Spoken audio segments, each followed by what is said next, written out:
Hello and welcome to Mount Blade Warband and Playing Hardball. Today we have an episode after a number of highlight videos where I am giving you an introduction to this game and a little review. Not after 100%, that wasn't possible, but I have enough with this game now. And I am going to share my experiences. However, this is the title and I'm going to give you the info straight. It is an interesting genre mix, between action combat, a strategic layer, and light role-playing aspects. No storyline, pure sandbox game, but quite interesting. And I had a lot of fun. However, the game is also quite bugged in the vanilla version. And there is, however, a rather unique thing about this, or well, let's put it like this. It is one of the games that have inspired people, and there is a huge modding scene. But I'm giving up now on the vanilla game because I'd rather play it modded because there's so much stuff not working. The thing is that I just had enough of the prison breaks. But let me introduce you to the game now. We are going to start a new game there, and we will have an adventurer. There's not much story going on in this game, except for the story that you create yourself, and it's quite a lot of fun, especially in the early to mid game probably. Plus, after a while, when you have become a vassal, and then your goal is actually to become king and unify Calradia. So it's a fantasy game that is heavily inspired by real-world historic cultures. We'll see to that in a moment. So let's read this. Welcome, adventurer, to Mount Blade Warband. Before beginning the game, you must create your character. Remember that in the traditional medieval society depicted in the game, war and politics are usually dominated by male members of the nobility. That does not, however, mean that you should not choose to play a female character or one who is not of noble birth. Male nobles may have a somewhat easier start, but women and commoners can attain all of the same goals, and in fact may have a much more interesting, if more challenging, early game. Well, I don't agree. So I just played as a woman, and I also played into the game a little bit as a commoner. There is not a real change, so they promise a little bit too much here. Let's continue. So, and the thing is, my recommendation, if you want to play this, would certainly be to play a male character, simply because you are otherwise cutting off a lot of stuff. For example, the whole wedding aspect, where you are to learn poems to convince the ladies to give you their heart. Yeah. And, that's actually a nice touch. So it takes a while, to convince the ladies by doing quests, and reading them poems, convincing them that you are a good person and a good, that you will be a good choice to marry, and have money and so on. And having a female character essentially cuts all of that off. And it doesn't make sense. So, I personally, I appreciated that they did try to make this game somewhat realistic, actually. Within the rather primitive framework of this game, it's not bad, that they try to do that. So let's have a male character here. So, and then we can choose some stuff. You were born years ago in a land far away. And then after that, we came to Calradia, of course. Our father was. So, being a noble gives us instant access to the feasts of the nobility. So we can talk to them.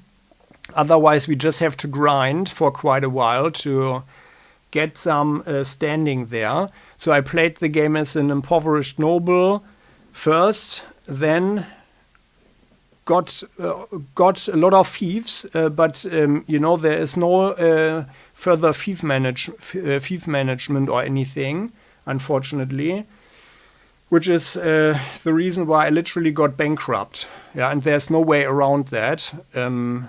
if you do not really know the game. But I'm going to explain that in just a moment. Yeah. So otherwise, as a woman, I also took the noble thing. And otherwise, I think it will just be an intense grind.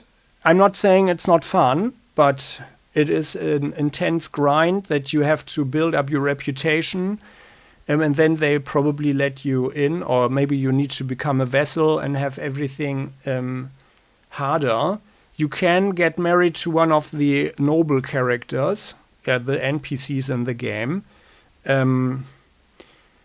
But playing as a male seems to be way more interesting from what I've experienced myself and from what I've read. So, and these things here, they give you some certain skill points. Yeah, so the nobles, they are more for the melee combat. Merchants will get you more charisma, I guess, and also the trade skill. The game can be played in a variety of ways. You could become a bandit and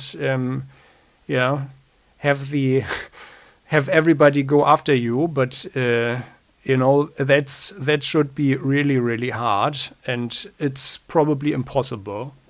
Yeah, to become a robber baron or something and then do everything with violence. Besieging a castle or something, stealing from towns, and using violence to carve out your little own realm in Calradia I guess it's possible, but I doubt that it's actually a lot of fun. I mean, I guess they have implemented that in the game just to give you the option, just to experiment. But I doubt that it's actually an interesting way to play, because that would also cut off the whole diplomatic aspect, because everybody will just be your enemy. And then you just have to fight them. And becoming a vassal is probably the most interesting thing, because otherwise people will stay your enemies. So, veteran warrior, but that would be not the noble stuff. So I guess the veteran warrior will be more focused on the physical abilities. Hunter will shoot. Steppe nomad probably also with a bow. A thief will throw knives and do looting and so on. So let's take the impoverished noble. So we came into the world a son of declining nobility, owning only the house in which they lived. However, despite our family's hardships, they afforded us a good education and trained us from childhood for the rigors of aristocracy and life at court. And by the way, this plus maybe being a merchant, a warrior. Yeah, I mean, okay, these other beginnings here, they are rather humble, but also from a role-playing aspect, like being a thief, you are not becoming king if you are a thief. Yeah, if you are a thug, you might become some warlord or so, but you're not going to become the king. And I would like to see that someone pulls that off. And it's like from the role-playing aspect, it's not convincing for me personally, but I mean, you could do that. Let's look at this. So we are a thief. I'm going to check this out now.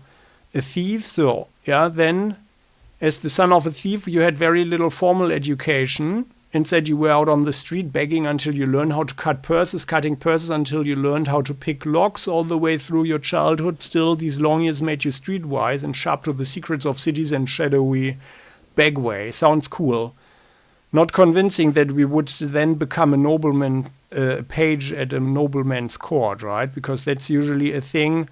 You only get admission there if your family is noble as well. So that doesn't make any sense. If we are talking about any form of realism here, that they actually want to go for. So, but then let's be a street urchin. As a boy growing out of childhood, we took to the streets, doing whatever we must to survive, begging, thieving, and working for gangs to earn our bread. We lived from day to day in this violent world, always one step ahead of the law and those who wished us ill. Then as a young adult, life changed as it always does. We became a smith, a game poacher, a goods peddler, a university student, a troubadour, or a squire. No way to become a squire there. I mean, we could be an imposter, of course. That would make sense to a degree. Or, I mean, okay, like from a role-playing aspect, we could be an imposter, being a thief's child. Yeah. And then we would lie that we are from a faraway area or something. It's not okay. No, I take that back. It's not totally convincing, but I guess it would be possible.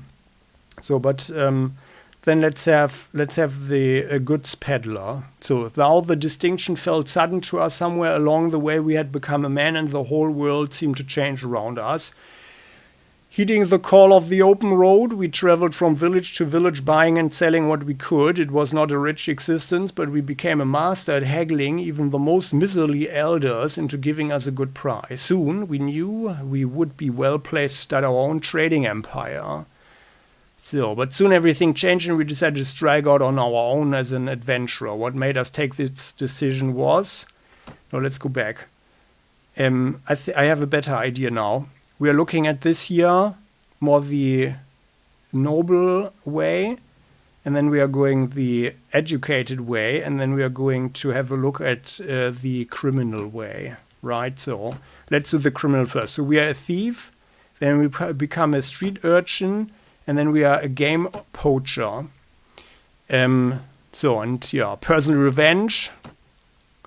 Only we know exactly what caused us to give up our old life and become an adventurer. Still, it was not a difficult choice to leave with the rage burning brightly in our heart. We want vengeance. We want justice. What was done to us cannot be undone, and these debts can only be paid in blood. And that's how we go. Yeah.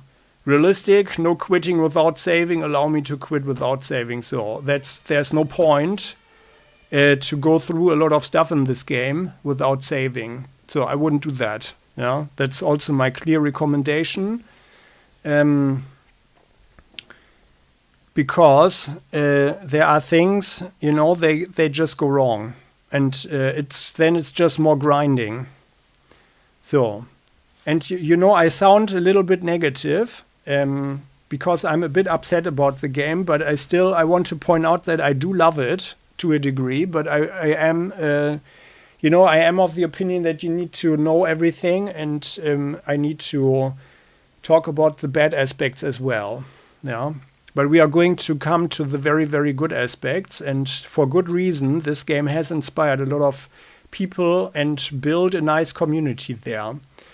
So, and now we can't come back, but this year would be the rather criminal thing, and we see there is a problem here already. So we wasted one skill point because it doesn't make much sense to invest these points into so there are three ranged combat skills. That is throwing things like knives or javelins, for example, or axes, throwing axes, or daggers, for example.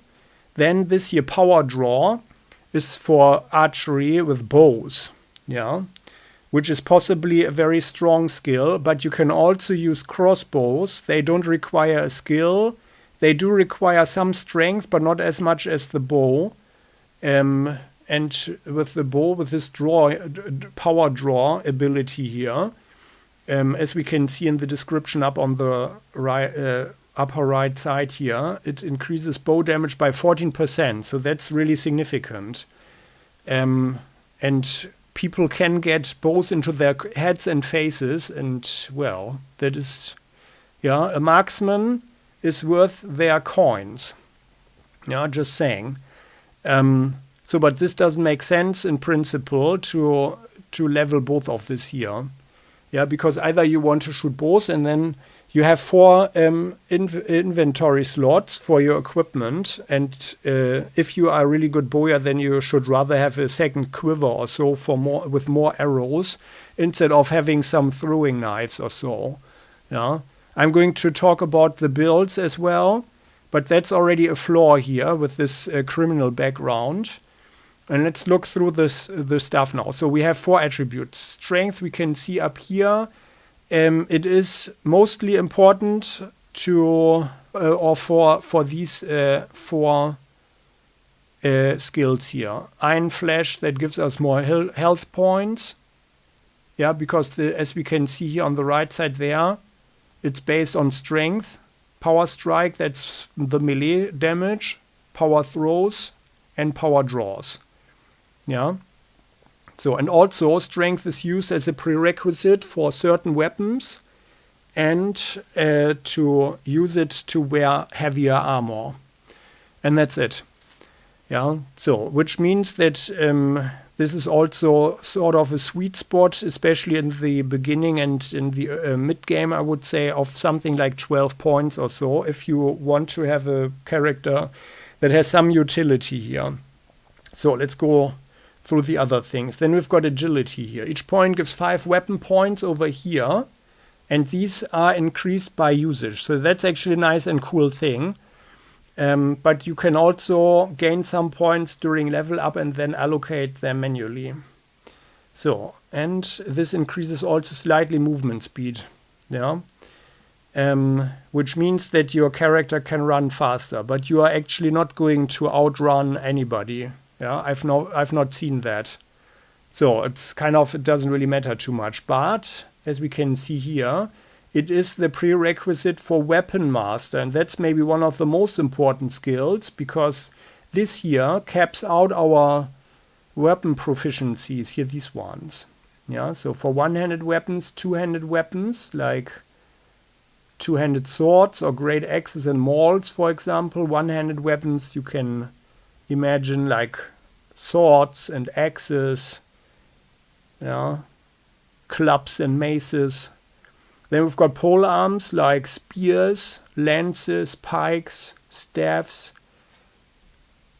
and especially also, and that's a very good skill in that regard, to become a knight, you know, on horseback, and to deal couched damage, couch lance damage. So that's really interesting, because then you let your horse carry the lance into the target. And that's actually pretty cool. We are going to look at that. Then we've got archery. So that's the usage of bows. Crossbows, that's already explained before. So this is the only thing that determines the usage of crossbows, plus the strength requisite for certain crossbows. So like a Masterwork siege crossbow, I think requires 15 strength points or so. Yeah. But I'm going to talk about the equipment later. So throwing then covers usage like javelins, darts, or in the beginning stones, if you feel like throwing stones. Yeah. There are bandits that do that. And you don't want too many stones in your face as well.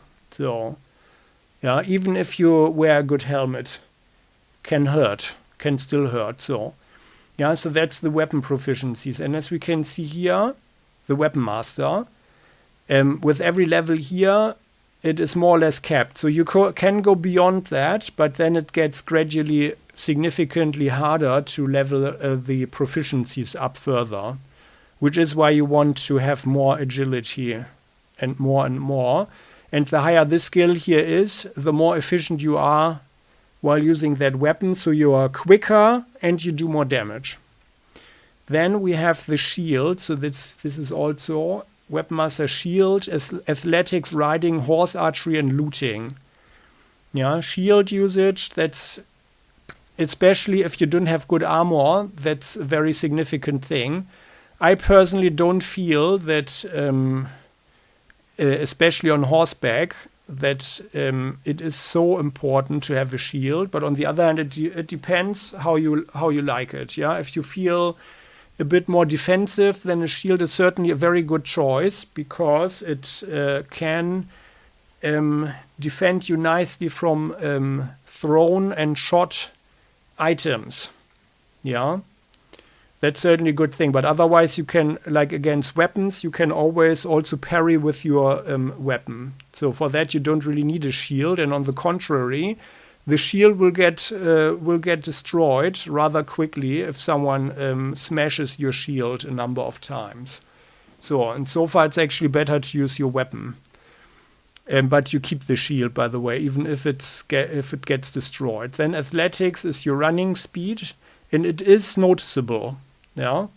So if you're encumbered with the heavy armor, for example, then you are significantly slower than without. So that's actually quite interesting in the game. But still, I doubt that you can really outrun any NPC. No, I doubt that. So I've not seen that.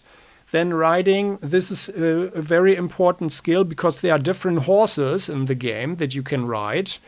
And the better the horse, the better you are as a fighter as well. Horse combat is actually really good. And you're also way safer on the horse, of course. Yeah. So that's also agility based. Then horse archery, shooting and throwing things from horseback. Also tactically very interesting.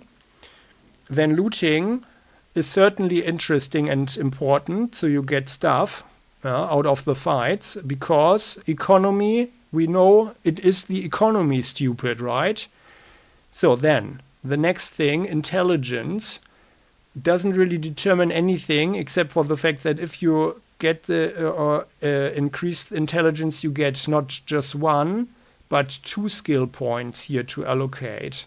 So we start with 5 skill points, but we can see if we are increasing this here, then we are gaining 1 more. Yeah, and during a level up, we gain 1 attribute point and 1 skill point to allocate.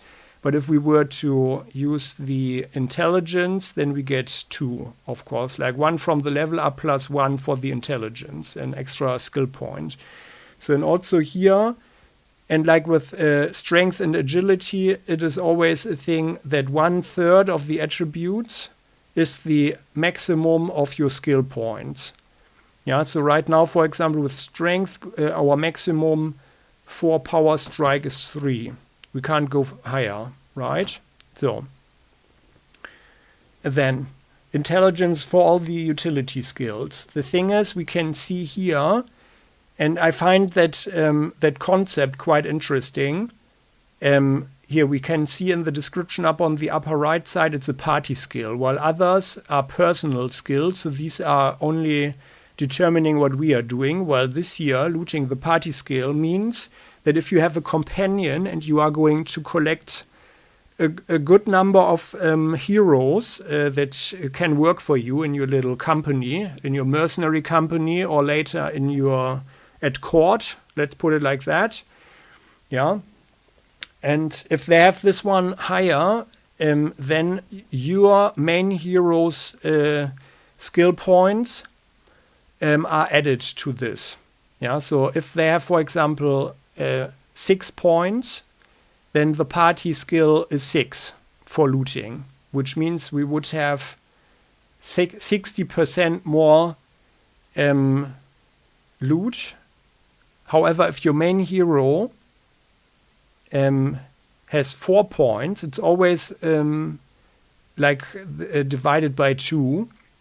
Like half the points are added to the party skill if one of your companions has more, and also the other way around. Yeah, so like if you have if you start the game, for example, and we would have looting only on 2, and we have a person that has also 2 points, then we have the 2 from us plus 1 point from this other companion, which means 2 plus 1 is 3 equals 30% more loot. Yeah, in the beginning. So that's how it works with the party skill. Trainer is something that is also quite important, because with this, every day we are training our troops. Yeah, I mean, it's actually, in my opinion, it's more important to have a dedicated trainer hero, because the main hero cannot be very good in everything. But we are going to look at my characters after I've explained all of this here. Yeah, so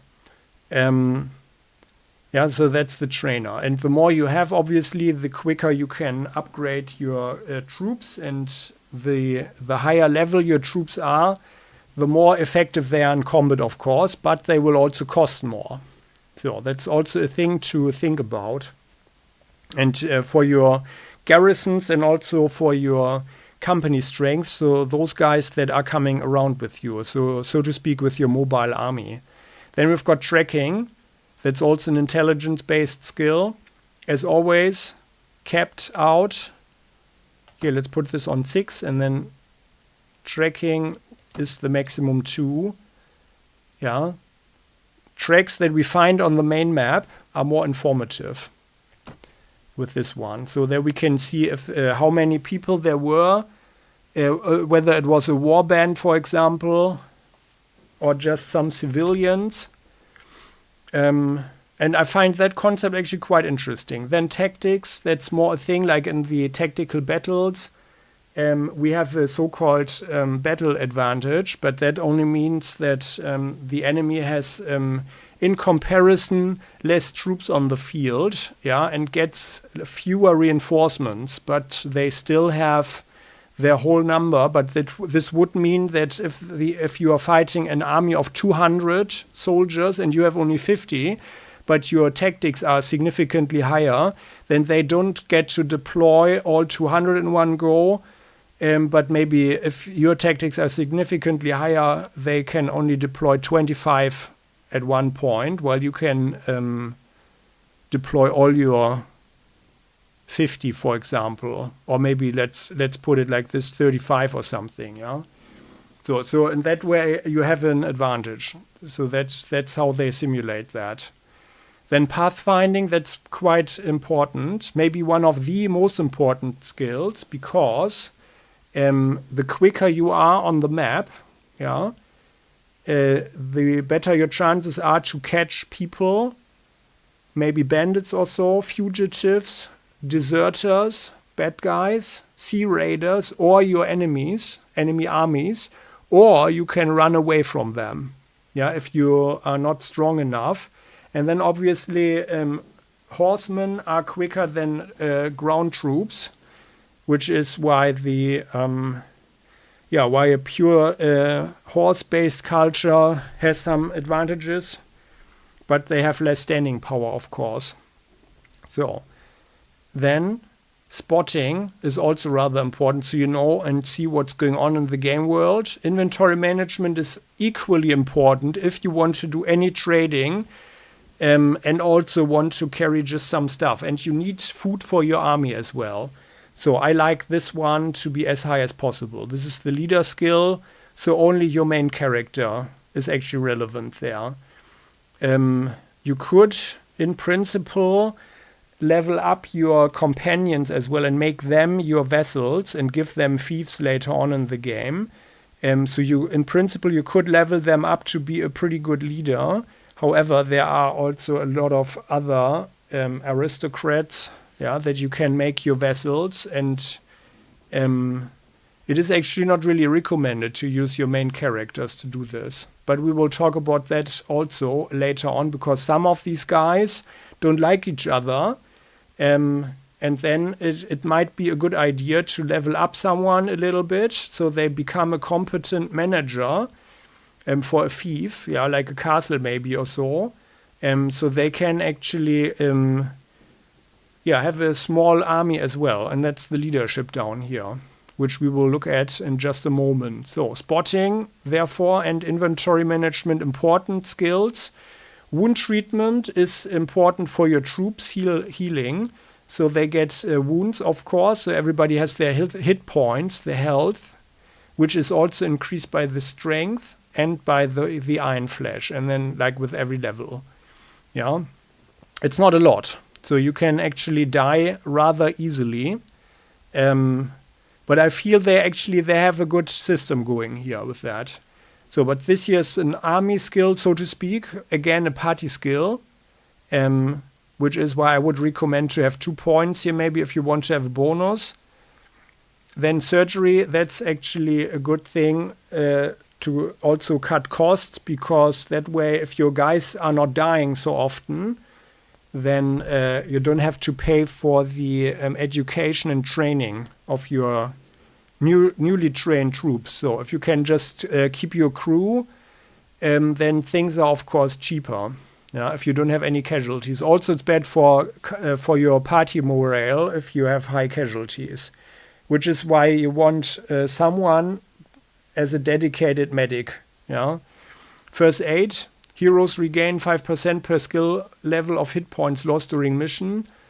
That's also an important thing because your heroes are very powerful units. Yeah, later on, and they are a little army of their own. Like your main character, which is why you want them to be ready for action as often and as quickly as possible. Engineering is important for besieging castles and towns, and the higher the skill, the quicker it is to construct storm ladders or siege towers. Persuasion, that's more a flawed thing because the persuasion mechanic in this game works heavily RNG based apparently. So if you want to convince someone, for example, there's a limited number of quests, and that means, for example, that sometimes if two kingdoms have a war with each other and some traders want this war to end, but one aristocrat on each side, one noble on each side, it doesn't want the war to end. And then sometimes you get this quest given by the merchants that they want you to convince these two people that peace would be better, to give peace a chance. So, and then you need to engage in a conversation to convince them with your arguments, and that's heavily RNG based. It appears sometimes that your persuasion skill doesn't really matter much, but of course it's a difference if you have 0 or if you have 6 points, for example. Yeah. So in the long term, this is also an important thing. And once you have established your own kingdom, you will have the opportunity to use one of your companions as an ambassador, and that guy will have to convince other factions to make peace with you, for example. Yeah, and you cannot be at war all the time because that costs you, and they will burn down your villages, and then your income will be gone in no time. Their system, their game system, works actually pretty nicely in that regard. That it kind of simulates the way war was waged in medieval times. Yeah, so that the nobles are actually pillaging and looting their opponents' lands. Yeah, so their armies are living off that land, and that's where they get their riches. Yeah, and at some point they are all exhausted, and then they make peace, and then they wait a while to gather more money again, for the war effort, wait for new children and people to be born to be used up in the next war. Yeah, so that's the thing basically. Then we've got a very interesting skill here, prisoner management. It doesn't look like much because with every skill point here we can have up to 5 prisoners. However, the game has the opportunity to sell prisoners as slaves or to bring them to ransom trader. Yeah, and that is a very, very good source of income. Yeah, and if you were the pure noble who doesn't do any trading, then this would be probably one of, despite looting and pillaging, this would be probably one of your main sources of income. Yeah, to make prisoners and then ransom them. Leadership is also a rather important skill. I mean, the maximum number of troops is heavily influenced by your renown value. So that's like how famous your character is. But that maxes out at some point. And this year, I think it's underestimated, like from what you are reading, what you can read in the forums, because it reduces the troop wages. And, as you can see here on level 5, for example, having to pay 25% less for your army, this can add up quite significantly. Yeah, if your army costs you like something like 3,000 or 5,000 or so per week, this can add up. Yeah, this can significantly add up. And then again, it's always good to have more troops if you are fighting huge armies. Yeah, so I think that's actually an important skill. Also, it increases your party morale, and that's also important. Then finally, we have trade. Every level of this skill reduces the trade penalty by 5%. So, and that seems to be rather good. So I personally like to put it at least to 4. So we have 20% with the main hero, this +2, this +2 bonus if we have a companion that has more points here. So, yeah, that's this here. So that's the peddler, the criminal. Let's look into the noble stuff. So, and then we are back here because the game doesn't let us go back. So we are choosing male, impoverished noble. We came into the world a son of declining nobility, owning only the house in which they lived. However, despite our family's hardships, they afforded us a good education. So we had that before. So and then let's go the pure noble career. So the first thing would be that we become a page, right? So, as a boy growing out of childhood, we were sent to live in the court of one of the nobles of the land. There, our first lessons were in humility as we waited upon the lords and ladies of the household. But from their chess games, their gossip, even the poetry of great deeds and courtly love, we quickly began to learn about the adult world of conflict and competition. We also learned from the rough games of the other children, who battered at each other with sticks in imitation of their elders' swords. Then we became a squire, though the distinction felt sudden to us. Somewhere along the way we had become a man and the whole world seemed to change round us. When we were named squire to noble at court, we practiced long hours with weapons, learning how to deal out hard knocks and how to take them too. We were instructed in our obligations to our lord and of our duties to those who might one day be our vassals. But in addition to learning the chivalric ideal, we also learn about the less uplifting side. Old warrior stories of ruthless power politics, of betrayals and usurpations, of men who used guile as well as valor to achieve their aims. But soon everything changed and we decided to strike out on our own as an adventurer because we were being forced out of our home. So only we know exactly what caused us to give up our old life and become an adventurer. Probably the aristocrats' power struggle, huh? So, and then we rode to our destiny. This here is nice, I feel. So there is a grand variety of flags that we can choose from.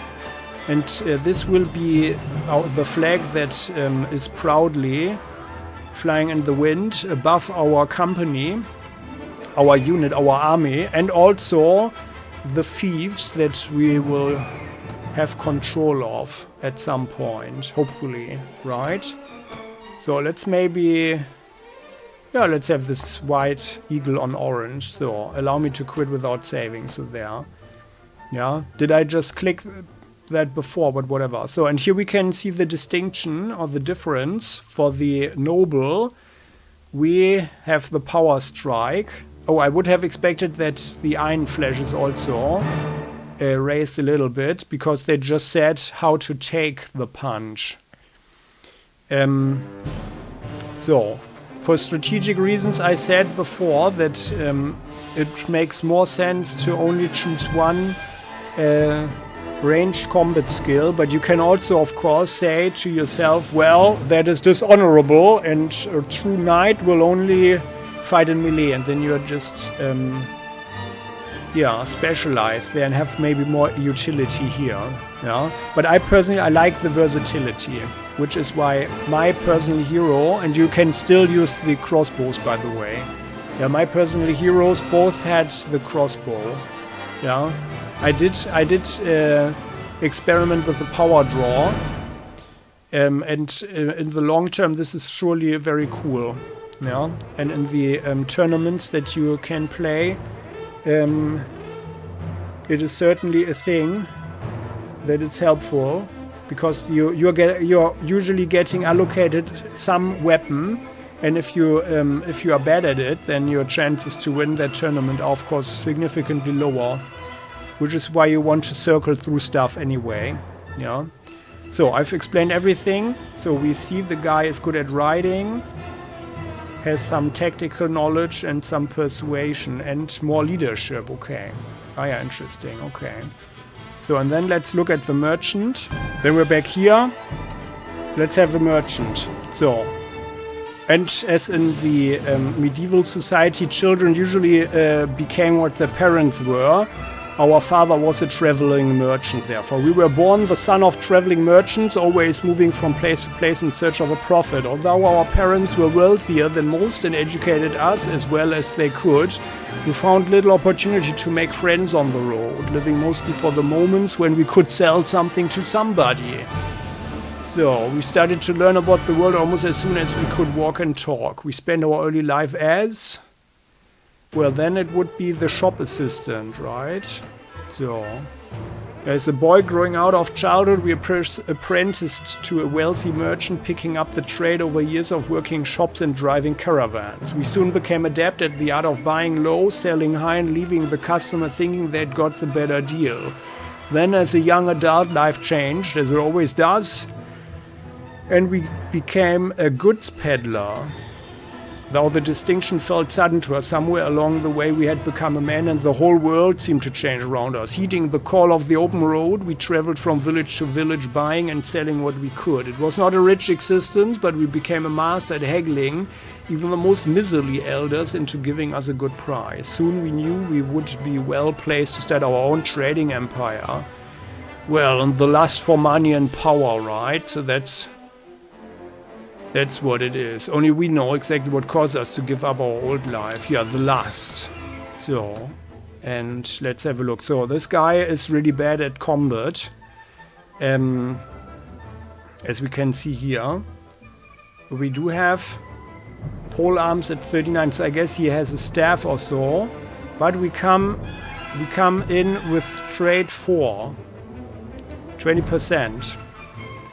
And leadership 2. For our caravan guards. We are also good rider and we have the inventory management. Well, interesting. So, well, let's look at this further. Because that could be interesting. And let's give him agility and some more strength here. Because we've been carrying around stuff, right? So, and we can knock people over. So... let's have this one. We have some basic weapon training. But of course you want to, you want to do this one as high as possible. Inventory management. On the other hand, like if we want to be a peddler, then it would make sense. Oh no, sorry. Let's build him like this. So we are going to follow up now on the further character. Yeah. New beginning. There, so that's our name. So intelligence 12. So and then we would want some more strength here. So and then let's give him power strike. We cannot increase trade more. Oh no, sorry, trade is charisma. Sorry. But then let's have trade is 12 already. Yeah, obviously because we have the bonus point here. Yeah, well, then my recommendation would be actually to rather increase this here to 12 and then charisma to 10. Yeah. Because then we can have the inventory management on 4 to shift around more stuff. Prisoner management to make money. And then we need to defend ourselves, of course. Power strike, weapon master on 2. And riding horse archery, shooting from horseback, looting, we want stuff. And then the thing is, yeah, trainer, so 4 experience points for our troops. And then we want spotting, so we can spot people quicker, and pathfinding needs to be on 2 as well. That's intelligence. We're actually, yeah, this could be a little bit higher actually. But we will see very soon. that it will be very important to be able to defend ourselves. So, and yeah, let's increase pole arm, and otherwise, yeah, here, two-handed, I don't know. So, and then we can adjust our face, and that's actually pretty nice. So we can make an old guy. We can also change our hair color in different stances. By the way, why is it not really black? I wonder. That's a bit weird. Well, there are also a number of interesting hairstyles, even with the monk style here, if I'm not mistaken. Here, this one. That's fun. Yeah. Different medieval hairstyles from different cultures.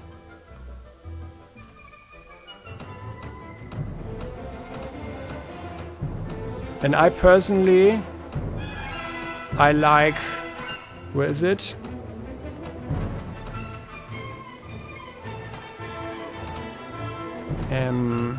Yeah, this one.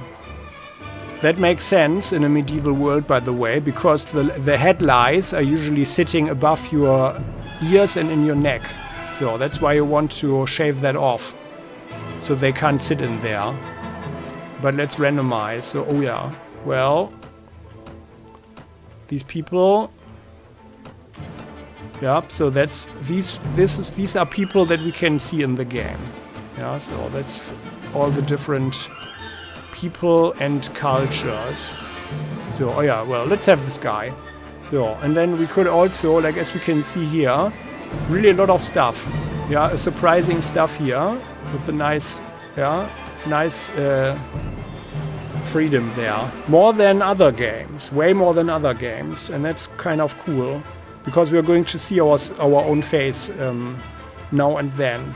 So, and then we hear about Caradia, a land torn between rival kingdoms battling each other for supremacy, a haven for knights and mercenaries, cutthroats and adventurers, all willing to risk their lives in pursuit of fortune, power, or glory. In this land, which holds great dangers and even great opportunities, we believe we may leave our past behind and start a new life. We feel that finally we hold the key of our destiny in our hands, free to choose as we will, and that whatever course we take, great adventures will await us. Drawn by the stories we hear about Caradia and its kingdoms, we choose where we want to join a caravan or take a ship to. So, and then here we can see the different factions, so to speak, the different kingdoms in the game. Swadia is more a Middle European, Northern European thing. Or not so northern, actually that's the Nords, like they are more the Viking style, Scandinavian culture, and weapon style and armor style. Swadia is more the Middle European medieval style with knights, yeah, and so their best troops are knights. Knights on horseback. The Vagirs, they are more steppe people, so maybe something like Eastern Europe, yeah, like not the real steppe, not like the Mongols. That would be the Kyrgyz Khanate. Yeah, they are really the real steppe people. The Vagirs. Now, the Vagirs, they are really more Eastern Europe inspired. Yeah, Slavic culture. Kingdom of the North, as I said. Then Kingdom of the Rhodoks. I would think that they are actually something like Scots or so. Yeah, so like the Highlands, they use they have pretty good spearmen and crossbowmen. Not any horsemen actually. Yeah. And then the Saranid Sultanate, so that's like Arab culture, or Bedouin culture, yeah, in the desert, yeah, with turbans and scimitars. So they are also good riders. The Vagirs have the best bowmen, so they are like the hunters in the snow, so to speak. Kyrgyz Khanate, so they are the so to speak the quickest horsemen. They have archer cavalry, Nords have the best infantry, the toughest Huskarls. So really tough shock infantry that also uses big shields. So the Huskarl shield and throws axes. Roddogs, yeah, so they've got pretty decent crossbow men, so they are all heavily armored, and they also have pretty good spearmen. And the Saranid Sultanate, they have quite good quite good cavalry, not as good as the Knights of Swadia, but they also have the second best bowmen. Yeah? While the Nords, they have hunters, yeah, which are not so good, but they are more an infantry unit that also uses bows, so to speak. While Swadia has crossbowmen as well, so otherwise they are probably average in everything, but have very good knights. So let's have the Vagirs. So just to look at them. So and all of a sudden we are here, and we are really looking. We're looking like a trader. Oh, there's someone's coming. And then here we can. And that's the combat system. So the guy we can actually block him. So I just shot him with the crossbow. And the cool thing is, as we can see, the crossbow is sticking out of his. Here, there we can see it. Oh, I hit his arm actually. Oh yeah, that's.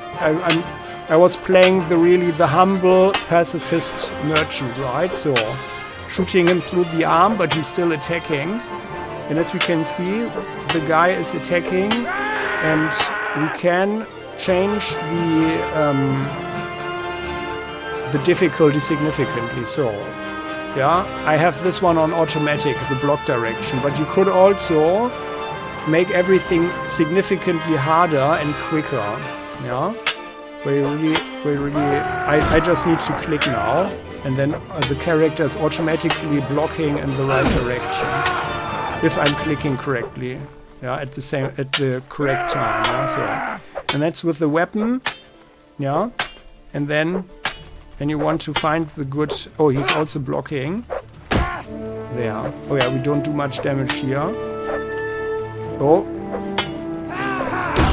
there, got him in the face.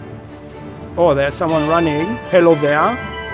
Are you alright? Well, I guess you're alive. At any rate, I'm not sure what we can say the same. Then we can say the same for the other fellow. That's one less thief to trouble our streets at night. Although heaven knows he won't be the last. Anyway, maybe you can help me with something. Let's talk more inside. Out here, we don't know who's listening.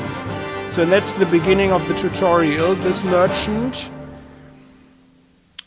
wants us to do something for him now that we just showed that we are capable. Let's look into our inventory. So, so we've got a fur hat, we've got a leather jacket, and we've got ragged leather boots. Oh, and we've got leather gloves. Well, we are a merchant, that's for sure. So we've got the staff, and we've got a hunting crossbow. That doesn't come with a prerequisite in strength or so. And then we've got a saddle horse. That's the cheapest basic horse, but it's relatively quick in comparison to other horses. Can be knocked over quickly as well, though. Oh, and we've got a sumpter horse. Oh yeah, this one, as we can see here, this is a different horse type, but also only requires riding one.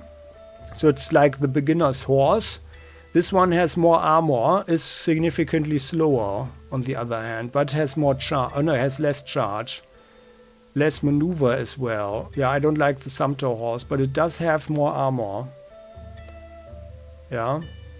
So, let's keep the saddle horse. And we've got linen, we've got pottery, wool, and some smoked fish here. And a huge inventory, that's great. So, let's play this for a second. So here, the Merchant of Raverdeen. Hey there. Now, let me explain my proposition. We've always had brigands in the hills, driven to banditry by war, debt, or love of violence. Recently, however, they've been getting bolder, leaving their camps in the wild and venturing into town, looking for unwary prey. The watch commander tells us it's because of all the fighting on the frontiers. Fewer men to keep an eye on the streets, but I'm not sure what to make of that. It seems to me that the most logical explanation is that these bandits have an ally inside the walls who helps them enter unnoticed and helps them identify particularly tempting targets. Last week, you see, they took my brother. I don't know what my brother was thinking. A lad from a prominent house out alone after darkened times like these. Well, I suppose you were too, but you're a stranger here and didn't know how bad things have become. He had no such excuse, but he's family, so what can you do? If you don't protect your kin, then people will start thinking that you can't protect your investments either, and I can't have that. No doubt the gang will soon send word about a ransom, but I don't care to pay it. So here's my proposition. You look like you've had a bit of experience with the blade, and more importantly, you must have a bit of fire in your belly, or you wouldn't be coming to Calaredia to seek your fortune. So here's what I'm asking you to do. Gather a small party, track down these bandits to their lair, teach them a lesson they won't forget, and get my brother back safe. In return, you'll earn my lasting gratitude and a bit of silver. What do you say? Well, some silver, of course we are interested, and gratitude is also a good thing. In the long term, probably. Unless someone murders you, of course.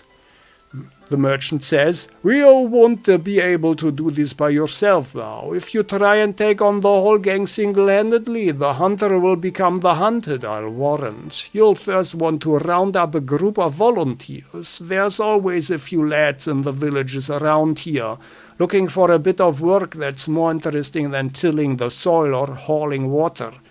They'll follow you if you pay. So, take this purse of 100 dinars, consider it an advance on your reward. Go around to the villages and use the money to hire some help. I'll reckon that you need at least 5 men to take on these bandits. Very good, sir. I'll go collect some men from around the villages. Good. You can find me again in the tavern here in Revadin after you've got your group together. Then we'll speak about what we do next. So, and that's our tutorial. So, and then, I'm not doing that completely now. So, it has a nice touch here. It looks like we could actually do something like via running or so, but it's more like for flavor here. We are just hitting tab to get out of that. So, yeah. And that's actually a thing. So, the real game has this strategic overlay here. That's the whole area, the game world. We have cities, the big cities, with the bigger names here. These here, they are the Vagias. These are the Nords. These are the Swadia. Yeah, this medieval Middle European kingdom. The Nords, the Vikings. Vagias, the Eastern European. The Kyrgyz. Here with Ishamur, Tulga, Nara, the horsemen, so to speak, in the steppes. Then we've got here the desert, yeah, the Saranids. And here the Rodok, those are the guys, and we can see it's significantly more mountainous and hilly here. These are the guys with the spears and the crossbows, the heavily armored ones. And they are all at war with each other. Or usually at least with factions that are bordering their own territory. So the Sassanids are rarely at war with the Nords, and also not with the with Swadia. But I've seen wars between everybody else. So and then the thing is, we can enter the towns. So let's look. Here, the king is inside of the city here. And let's look at ourselves again. So this is our inventory screen. And if we have the special companion heroes, which we can find in the tavern, they will have an inventory like this here as well. So we can give them stuff and make them into pretty good troops. While other units that we can put on our army roster, that's the party here. Then we have the roster here. We are going to look at that in more depth in the 2 games that I'm going to present you now. that are more mid-game, yeah. But if you don't want to spoil anything, we are going to play this little tutorial area. But here you can see, I don't know why the +1 bonus is shown here, because we don't have any companions yet, yeah.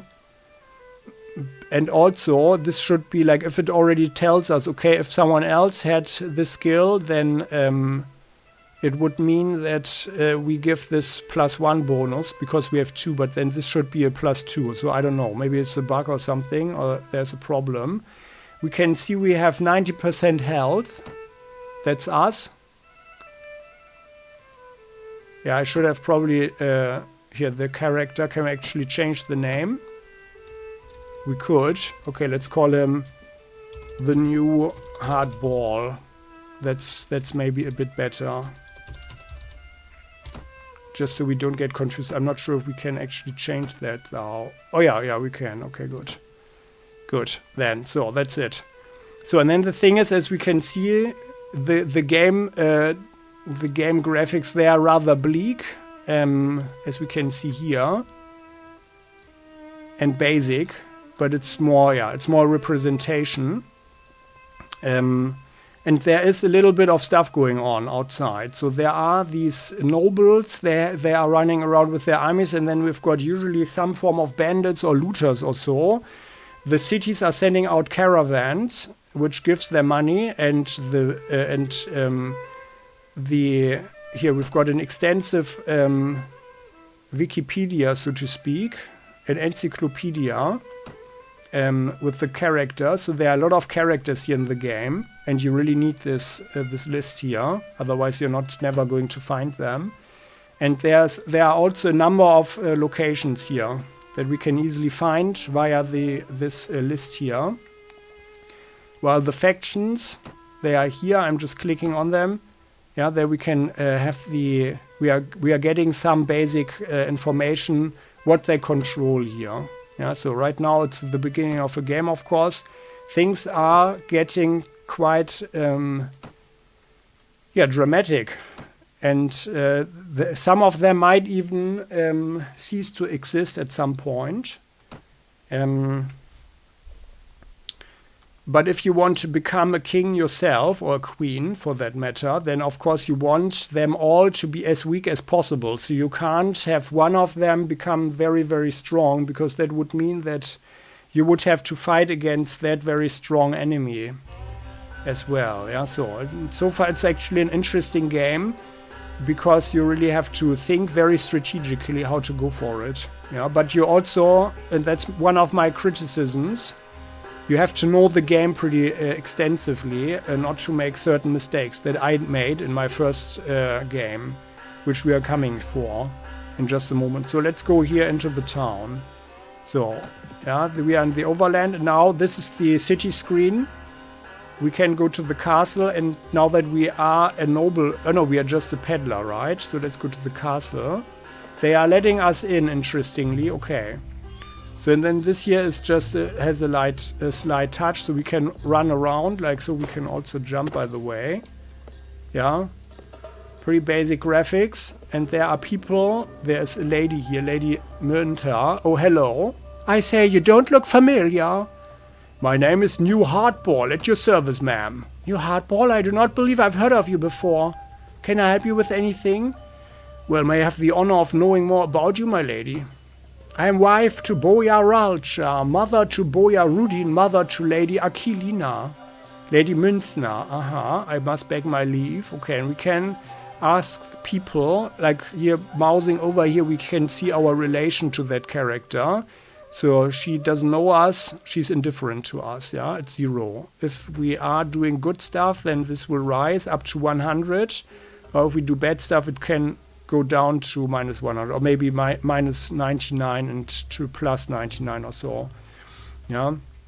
And sometimes they can give us quests. So this character here, the wife, can give us a quest if her husband is incarcerated somewhere, if he's sitting in a dungeon and we need to do a prison break or so. If he has been taken prisoner in a war, for example. That's King Yarogleg. Oh, that's our king. Do I know you? My name is New Hardball, at your service, sir. I am King Yaroklek, the ruler of Kingdom of Vegas and the Lord of Raverdeen. You may be of common birth, but know that I am always looking for good men to fight for me, if they can prove themselves to be worthy of my trust. Ah, yeah, okay. So, and by the way, I think different factions will behave differently there, probably. Yeah, but I think, like, as a merchant, we already have access, but otherwise you're not getting into the castle. Then the guards will not let you in if you are, for example, just a lowly commoner, maybe the thief or so. And well, the main thing is that we could become a vassal, yeah, to offer him our sword and vassalage, for example. But and in the midterm, it's actually a good thing to do that. That's one of my tips. It's probably the most convenient way. Oh, and then we've got Lady Isola of Suno. Do I know you? Yes, I am New Hardball. Perhaps you have heard of my exploits. I am Isola, rightful queen of the Swardians. Oh, she's an imposter. I thought Kingdom of Swardia was ruled by King Harlaus. I was the only child of my father, King Esterich. Although I am a woman, he loved me like a son and named me his heir, not once, but several times, before the grandest nobles of the land, so that none could doubt his intention. There's no law that bars a woman from ruling. Indeed, we Swardians tell tales of warrior queens who ruled us in our distant past. Yet, when my father died, his cousin Harlaus convinced the nobles that no Swardian king of sound mind could name a woman as his heir. Harlaus said that his designation of me was the act of a madman and thus had no legal standing, and that he, as my father's closest male relative, should of course take the throne. I will admit that I did my cause no good by cursing Harlaus and all who listened to him as traitors, but I also believe that the magistrates who ruled in his favor were bought. No matter, I will raise an army of loyal subjects who would honor their old king's memory and will. And if anyone doubts that a woman can wield power, then I will prove them wrong by taking Harlaus' ill-gotten crown away from him. Oh yeah, so she's an imposter. For every faction there's one imposter. And one story, and we could actually become their army. So that's possibly the second worst thing that you can do in the game. The second hardest thing. Because she doesn't have anybody to support her. Yeah, so as we saw here, let's get out of here. I just clicked tab. As we can see here, so they are controlling the area. Everyone has 3 big cities in the beginning. So the cities are huge fortresses. I believe all of them, however, can be taken with storm ladders. So the walls are actually not that high. Some castles are really well protected and can only be besieged with the siege tower that takes way longer to construct, so something like 48 hours or so in the game. And we can see like every day cycles through. So we have 24 hours where we are running around. And that can actually be rather difficult because if you're besieging at 48 hours, that gives the faction that you're attacking or that you're fighting with 48 hours to muster an army and attack you while besieging it. Yeah. So, but we are here now. So, getting back into the city. So that's the castle. Then we can walk around the streets. That has a nice touch, but is essentially useless. Yeah. It has a nice touch, but now that this game is actually happening more on a strategic level, we can do this here, but it has a nice touch, but it just wastes a lot of time. You can do it. There's only one thing that's really relevant here, and that is the guild master that you can find only via running around here, plus the prison breaks. Yeah, you can talk with them. You can also talk with the common folk, but it's actually not really relevant. Yeah, so it's like it gives us the impression that this is an RPG, but actually it isn't really. That's why I said in the beginning that it has light RPG elements. So we can talk with people a little bit. What can you tell us about this town? This is the town of Reverdin, sir. Our town and the surrounding lands belong to King Ryarok Leg of Kingdom of Aegir. We mostly produce bread, ale, wine, leatherwork, tools, wool, cloth, pottery and oil here. If you would like to learn more, you can speak with our guild master. He is nearby, right over there. Okay, thank you. And she's gone. Well. Okay, so, and that's the thing. So the guild master is actually important because we have an opportunity here to make money with the guy. Firstly, yeah, we can talk with him a little bit, but he gives us jobs. So do you happen to have a job for us? So if everything is generic, by the way, so there is no storyline in this game. Every quest and every job is generic, and there are every type of character can give a certain number of different things. So the guild master, for example, wants to give us now a job to escort a caravan. So, but we could do that. I'm going to send a caravan of goods to Amarat, however, with all those bandits and so on. But you need to have at least nine guys, yeah, to protect it sufficiently. Oh, I'm afraid I don't have that many soldiers with me. Okay, well, the job will be available for a few more days then. Yeah, so he gives jobs. Also to transport stuff to, and that's kind of fun, but also super annoying, to herd some cattle and transport it to another city. Yeah, so you can become a cowboy or cowgirl. So you can talk with him about the wealth a little bit and how it changes, but once the villages get burned, things are changing a little bit here. But how does the wealth of this region compare with the rest of Calradia? And he says that Amarat is the wealthiest town. In Reverdin we are poorer than 17 towns and richer than 4, so they are actually not doing so well. Yeah. In the lower echelon here. So, and then they are talking about the industry a little bit. Yeah, and how dangerous it is and so on. And the second important thing with this guy is that we can actually buy land in a town for a productive enterprise. Very good, sir. We in the guild know and trust that you are a trader.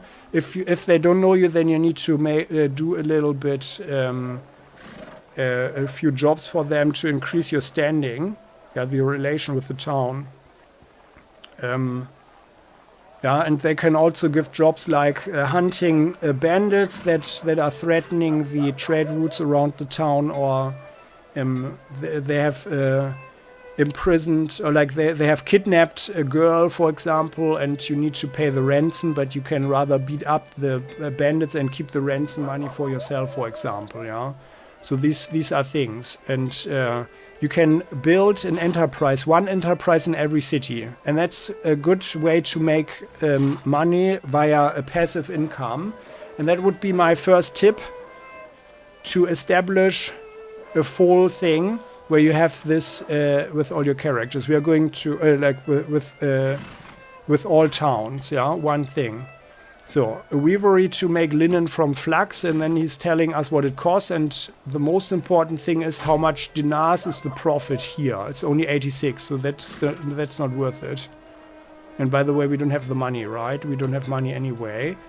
So, and usually the weavery and dye works make the most money. So this year would be 546 dinars a week. There are only a handful of towns where this is not profitable, like where this doesn't have the highest profitability, and we are going to look at that in the tips section as well. So, and then here, this here would be somewhere in the city there's always a prison guard guarding the dungeon, and in there we can find any nobles that have been imprisoned. Yeah, so you can see the other video that I made with the prison break, but sometimes there seems to be a bug, so it doesn't work well, and that's why I gave up the second character. I just wanted to play the game a little bit further in vanilla, but I think I'm done now because I want to rather play it modded. Yeah, so, and it's probably not worth it to play it vanilla beyond a certain point, and I'm going to explain to you in just a moment why that is. and rather go for the modded version. So, but this is all that we can do here, literally. I mean, we could go manually to the weaponsmith and the other shops, but it's no point actually to waste your time running around, especially if you have done it once or twice. Yeah, you can ride around. Oops, yeah, now. And it does have a nice touch though, because we can gallop. Here. This is gallop. It's also not a super big. Or we let the horse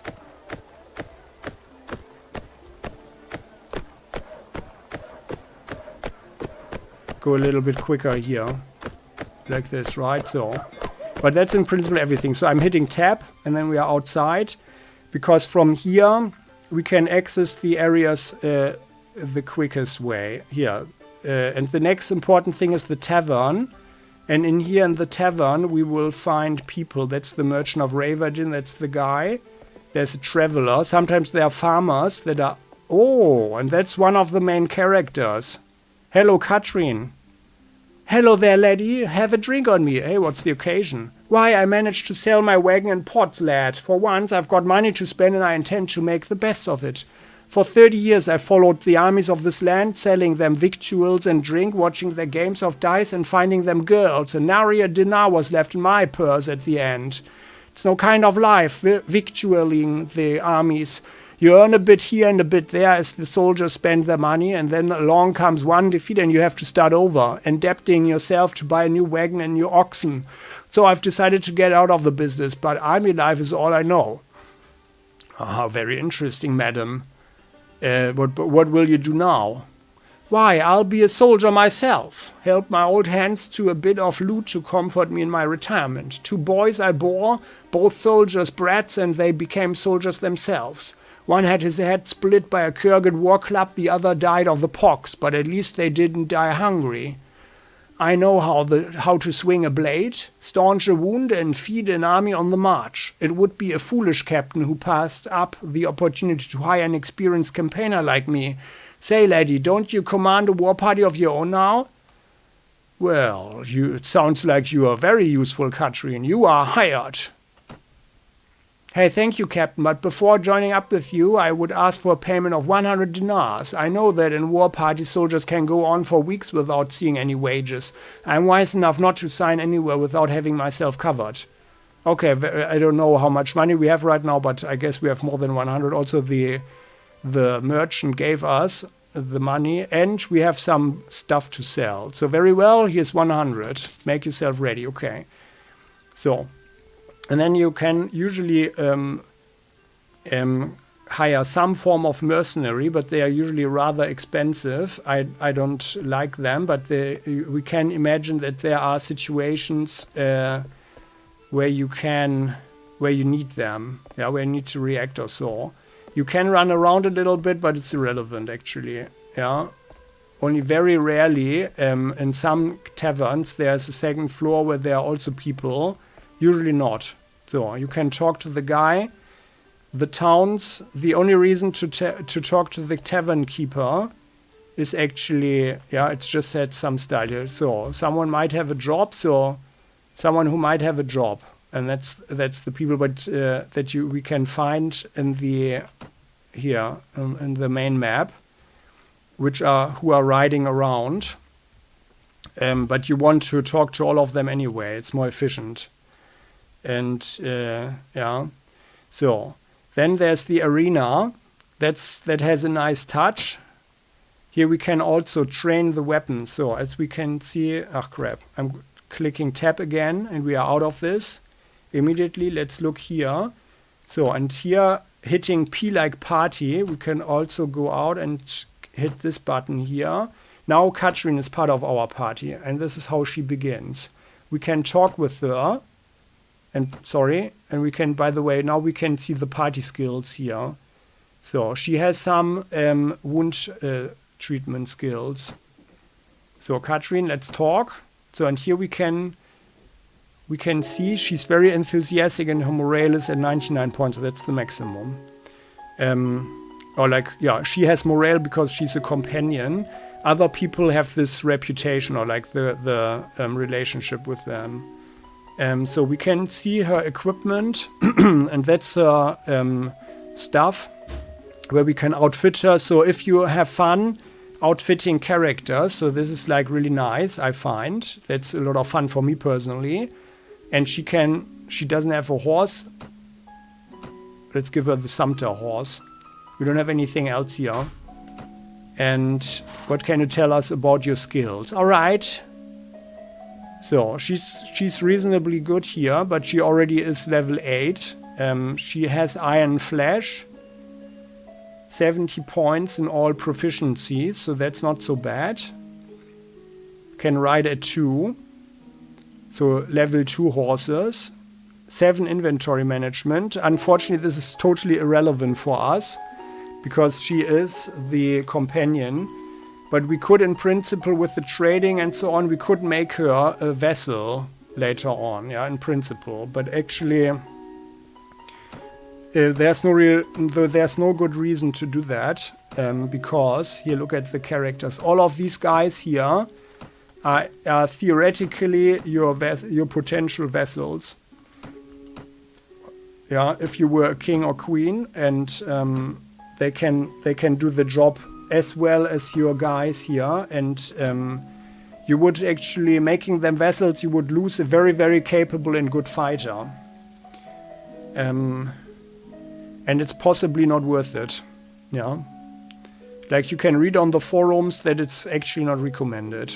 At least not for the main character. So let's look further at the town. Then, yeah, so you can meet certain people in the tavern. Then the arena is an area where you can train, talking to the tournament master. Good day, friend. If you came to watch the tournaments, you came in vain. There won't be a tournament here anytime soon, yeah.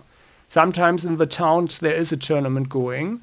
Tournament? So they hold the tournaments here? Yes, you should see this place during one of the tournament fights. Everyone from the town and nearby villages comes here. The crowd becomes mad with excitement. Anyway, as I said, there won't be an event here soon, so there isn't much to see. Except there's an official duel every now and then, and of course we have melee fights almost every day. Tell me about the melee fights. The fighters and knights get bored waiting for the next tournament, so they have invented the training melee. It is a simple idea, really. Fighters jump into the arena with the weapon. There are no rules, no teams. Everyone beats at each other until there's only one fighter left standing. Sounds like fun, eh? Oh, is there a reward? There is actually. Some of the wealthy townsmen offer prizes for those fighters who show great skill in the fights. If you can beat 3 opponents before going down, you'll earn 5 dinars. You'll get 10 dinars for striking down at least 6 opponents, 25 dinars if you can defeat 10 opponents, and 60 dinars if you can survive long enough to beat 20 opponents. If you can manage to be the last man standing, you'll earn the great prize of the fights, 250 dinars. Sounds good, eh? Can I join too? Haha, you would have to be out of your mind not to. Of course, the melee fights are open to all. Actually, there is going to be a fight soon. You can go and hop in if you want. Yeah, that's what I'm going to do, but just a second. Let's look firstly at our inventory. Oh, we can't do it, okay. So here, again, sorry, the character. I'm hitting C like character, so we see that we have our proficiencies, right? So we are really bad at everything except for pole arms and slightly at two-handed weapons. So, but we do have this power strike, so 16% more melee damage. But we don't have any ranged skills here. So, and our weapon master is level 2, so up to 100 points. We are fairly easy and quick to learn stuff, I think. So that's it. And now let's go in there. Let's do this and let's have a look. And this is, by the way, this is one positive thing about the game, because this gives the player the opportunity to train this game. Yeah, so about the melee fights, let's go in there. So now we are here. We don't wear armor. There, and he beats us up. Oh yeah, I got him. Oh, I messed him up very good. But you can see these guys, and they are all beating at us. But we can actually, it's just there. Too much. But this is a way also, if you really want to play the Iron Man mode, this would be a way to get back on your feet, so to speak, and gain a little bit of money. Yeah.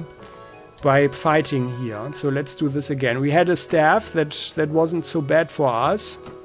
Let's try this again. And now we've got a two-handed. So there, let's try this one. And I feel that these guys, they are kind of significantly quicker here. Yeah, there's no chance there. But you always get a little bit better. That's the only good thing. Yeah, so talking, oh, that's quite the bruise you're sporting. Well, let's do it again. Yeah, so we are like in the tournament.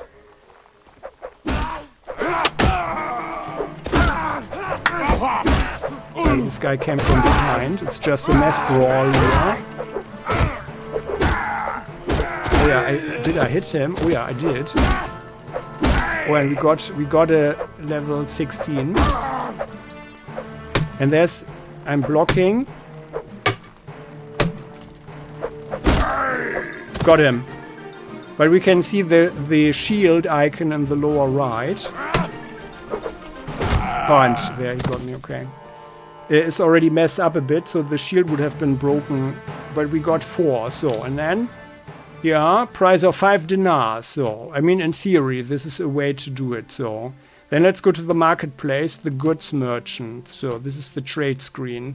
And this is where we can find stuff. One really, really bad thing about the game is that things do not stack. So our army is going to eat our foodstuffs, and we want them, as we can see here, it increases party morale to have a variety of foods. That's very important. But they are starting to nibble on every item here, and you can't stack them. That's getting super on my nerves. That's a really, really bad feature. No one in their right mind would design a game like that. Yeah, you can't stack it. So if we were, like, how much money do we have? 345 dinars. Oh yeah, the price for linen is good. And here, oh yeah, they don't have any, so we are selling it at 232 dinars. I just clicked Control. Yeah, but we can also just drag it over there. But that's, and pottery is also a good price at 89.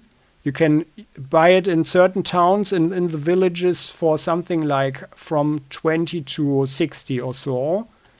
So we can make some surplus here. And wool price is also good. You can usually buy that under 100. Let's sell all of it. So, and by the way, the less you have in your inventory, the quicker you are. So let's sell that. Let's have a look. In the cities, only like the manufactured goods are usually only there available, and they are also cheaper. Ale is, no, everything is actually rather pricey here. So we are getting 649 dinars. We are keeping our smoked fish because, oh, the guy doesn't have the money. Okay, now let me think of something else.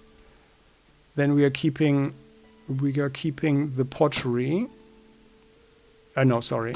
And then like this. Is that enough? No, sorry. What am I doing? 560, so like that. So we got 560 dinars. That's a good head start. So, and then let's look at the arms merchant. Yeah, and by clicking here, we are just saving a lot of time instead of running around in the town. So, and we have a great variety here, and that's certainly one of the strong points in the game. So we saw the fighting screen already. Oh, they've got a masterwork hunting bow for 520. Well, this wouldn't be so bad to have, but it's too expensive. Yeah. Although, well, yeah, no, we've got the crossbow. It's a hunting crossbow. I'm going to give some tips about the party loadout, but not just yet. But yeah, here you would get stuff. You can try stuff.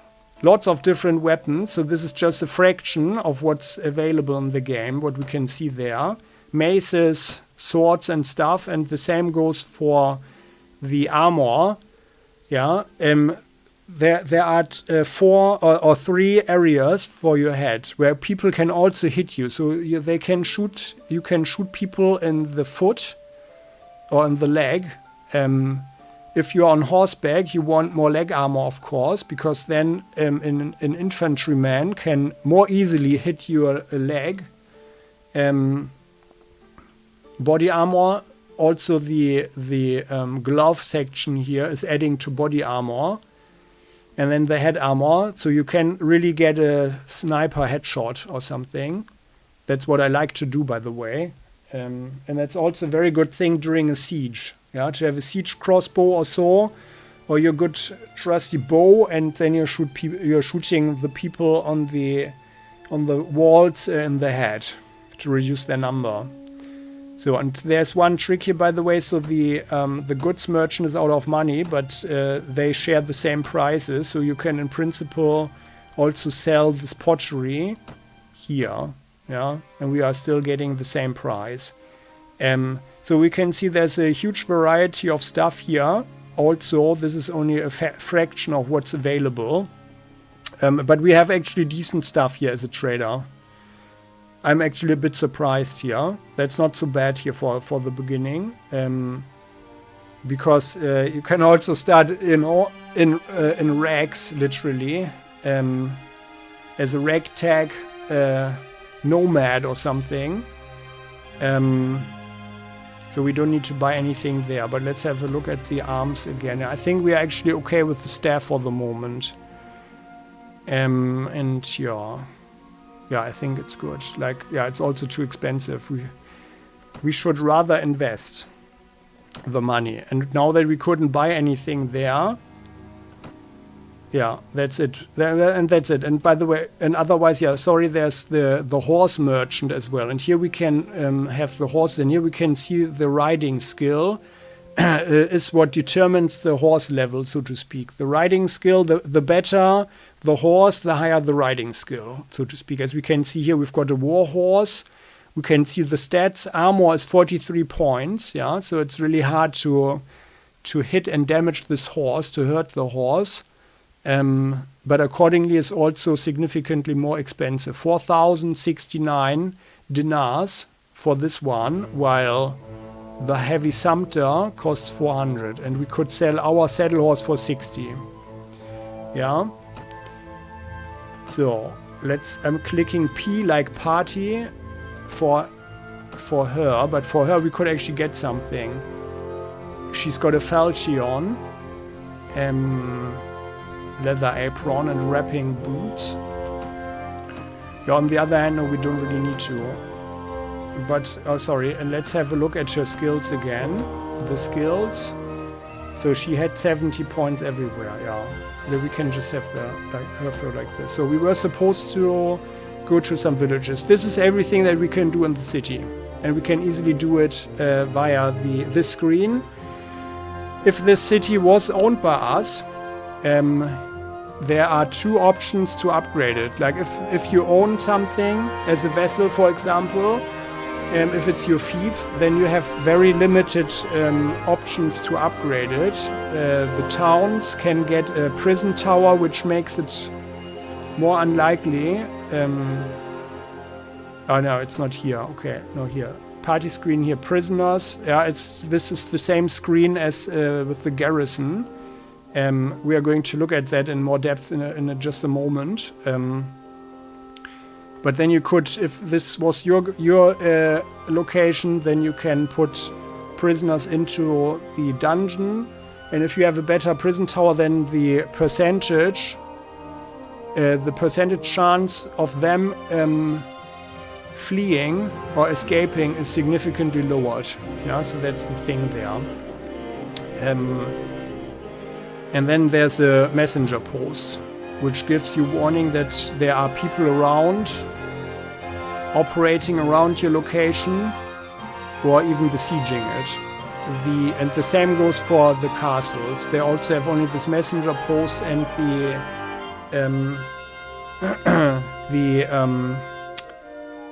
the prisoner. Villages are a little bit more interesting there. Here you can buy some stuff, but it's prohibitively expensive actually. Like for 5% more village income, you need to spend something like 5,000 or so.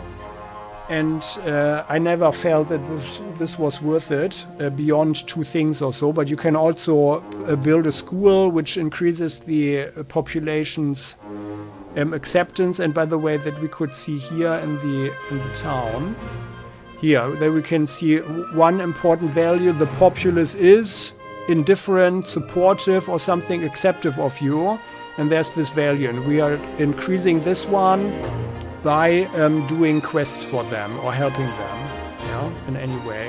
Same goes for the villages. So they also have some generic quests like bringing cattle somewhere, I think, or bringing them grain so they can sow the fields or defend them against bandits or something like that. And sometimes the villages are also infested by bandits, and then there is the farmer inside of the tavern and asking for help and stuff like that.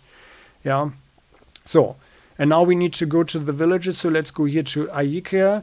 In villages, we can recruit volunteers. This is the village screen. And we could go to the village center. It does have a nice touch there. Sometimes there is a quest where we need to find a criminal. There are some people here, and in theory you can talk to them. Hey, good day, sir.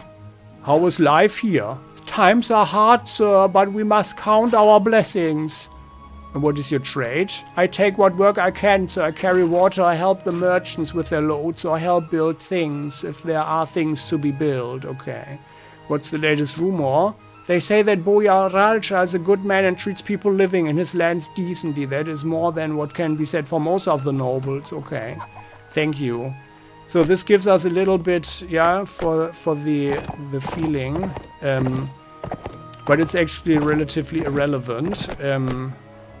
But it gives a little, it gives, especially in the beginning, it gives a little nice feeling. The one relevant thing that is happening here is the village elder. And in certain situations, we want to talk with the guy. For example, if we want to organize a prison break, we can pay him to make a fire, and this will draw some of the garrison of the town away, for example, that you can see in one of the videos in the playlist. So we have something happening there. What is happening with her? Oh yeah, well, yeah, that's not good. And otherwise, we can talk to him. Like it's your decision, of course. If you want to invest more time to do the same things like in the list, then you can talk to the guy like this and ask them. Yeah, I want to buy some supplies or so. Or do you have any tasks I can help you with? We are suffering greatly at the hands of a group of bandits. They take our food and livestock. And now we could teach them to defend themselves. Yeah, but you peasants have no business taking up arms. Just pay the bandits and be off with it. Yes, of course. Thank you for your counsel. So, yeah, the same thing here. Like the quest you need to get from this village elder, but everything else you can do quickly from here, which is buy supplies from the peasants. And this is the real thing, where you can usually buy stuff cheaply. Yeah. Grain can be sold at something like between 35 and 40, sometimes 45 in towns. Bread can be bought in town, so it's more like base foods are cheap in villages. In villages you can sell manufactured goods at higher prices, while the cities pay usually well for stuff that they can use as raw materials. Yeah, and also food stuff is usually significantly cheaper in villages. Pork here at 69 is actually a little bit pricey. 60 is it's an okay normal price. But you want it to be significantly lower to buy it in villages, because usually you can sell it. Like this is a selling price in towns here for 60, 69 or so. Yeah, but we can see this would give us +6 to party morale. There is some food that is actually rotting, and which is pork and fresh meat. Yeah, 3 days, and then it's going to rot. which is a problem, of course. And in the beginning, I wouldn't bother with it when we don't have much money. So, and then the second most important thing after the resources is recruit volunteers. So that's what we can do inside of towns. Here, 6 Vagia recruits volunteer to follow us. The number depends on our standing with this village. If they like us, it's more. If not, it's less, and it's completely randomly generated, I think. Depends on the village prosperity, of course. If the village has been looted by some noble, then they will have less recruits, less volunteers, of course. Let's recruit them. And then we've got 6 guys. We cannot change the number. That's certainly a very bad thing. Because we can only say, okay, no, if I want only 4, then I would have to take 6 and then in our party screen disband them again. But then I had to pay the money for them. So that doesn't make any sense, right? I don't know why they didn't include a slider or so, where you can say, okay, I will take on 4 of the 6 or so. Doesn't make any sense, but well. We can talk to the guy and look at his stats. And this is a generic troop. We cannot outfit the guy, but they have some stuff. So they are, of course, they don't even have weapons probably. So he's going to beat someone. It's a recruit, or maybe he's got a club or so. Yeah, we can look at the stats. More importantly, once they've received experience, we can upgrade them. And then we are paying them. And we are paying for their equipment. So then here we have the people. In notes we have our quest, collect 5 men. Now we've got 6. Merchant of Raverdin wants us to collect at least 5 men from nearby villages. After we collect these men, find and speak with them. He's in the tavern at Raverdin. So we also got sort of lucky. However, looking at the party, by the way, our weekly costs are 13 dinars. So, and in the reports, we can look at our party morale report, and the bigger our party is, the more difficult it is actually, to keep them happy. Yeah, our leadership is one factor. Food variety is also a significant factor, and the thing is, morale is deteriorating regularly if you do not fight. So you need to have one fight every couple of days or so, otherwise people are getting restless. It depends on the character maybe also a little bit from your companions. So, and then we can look at other stuff here, but it's, the weekly budget, for example. So right now we would make the 13 here. We are going to look at this in my other save game. So, view courtship relations. We don't know the poems, and we are not courting any lady here. But I personally, I like the idea very much that we can actually get married in the first place. So that is a very nice thing that motivated me. But unfortunately, you cannot have children. I think in the next game you can actually have children. There, it's more about clan management as well. Yeah.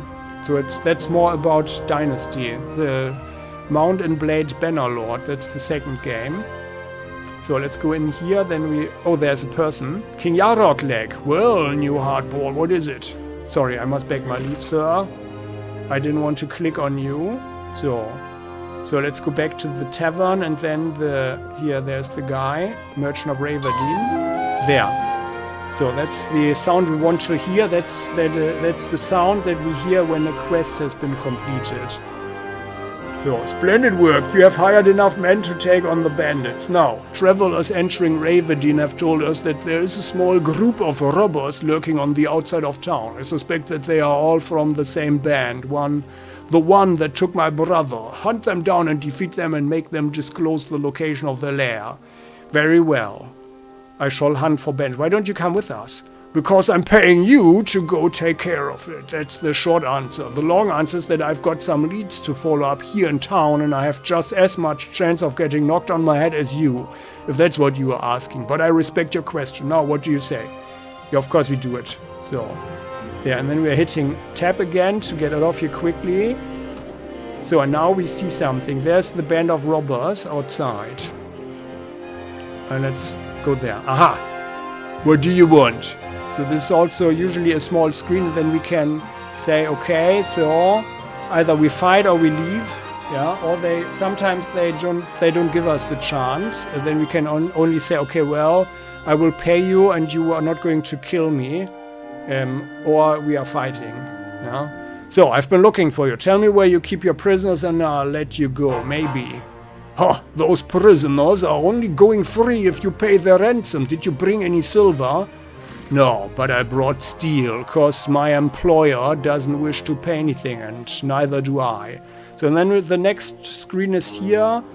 Once we've encountered someone to fight, we can charge them, or we can order our troops to attack without us if we are significantly hurt. But usually it's always good for the troop morale if we are participating, and let's do that. So, and let's, here, F1, hold this position. Here they are holding our exact position where we are. So, and we can hit shift to look around, and there we can see there is someone coming there. We are on our horse right now. These guys, oh yeah, they have sickles, axes, and some rough shields there. Didn't I choose this white eagle on orange? But well, whatever.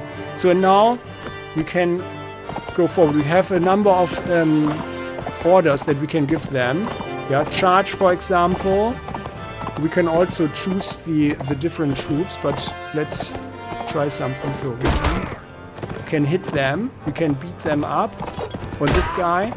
And we can also run them over, as we can see. Horse charged for 3 damage. It's not much, but we can just run them over.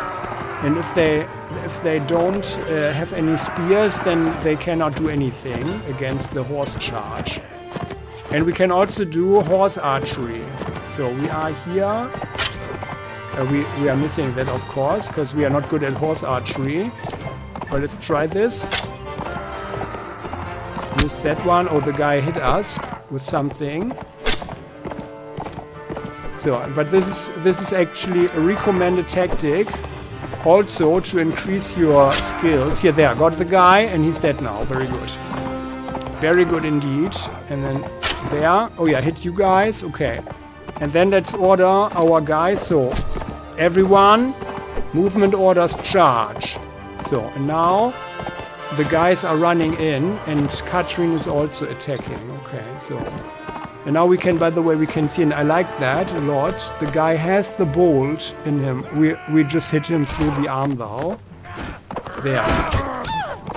And let's have the... Oh, and she's fleeing from the guy. Let's help out.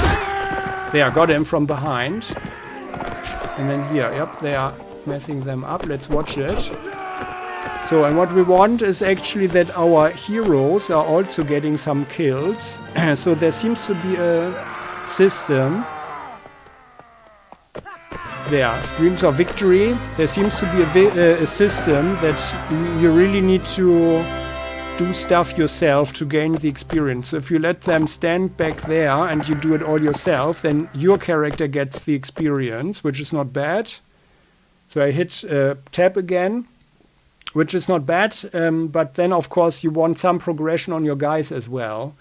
Yeah? And sometimes it's also good, you know, to reduce the chances of your regular troops to be killed, because that means that you're losing money, because you need to train them new. And you would rather use your heroes, because the heroes can't die. They're always only getting knocked unconscious. So, and then after the victory, we have this one here. So we don't have this screen. We have no casualties. Enemies are being killed or wounded. If we have a wounded one, there's a good chance that this guy will be our prisoner. Hey, spare me alive. Let me go, and I'll go far away from here and learn an honest trade, and you'll never hear of me again. I'll spare your life, but in exchange I want information. Either you or your mates kidnapped the brother of a prominent merchant in town.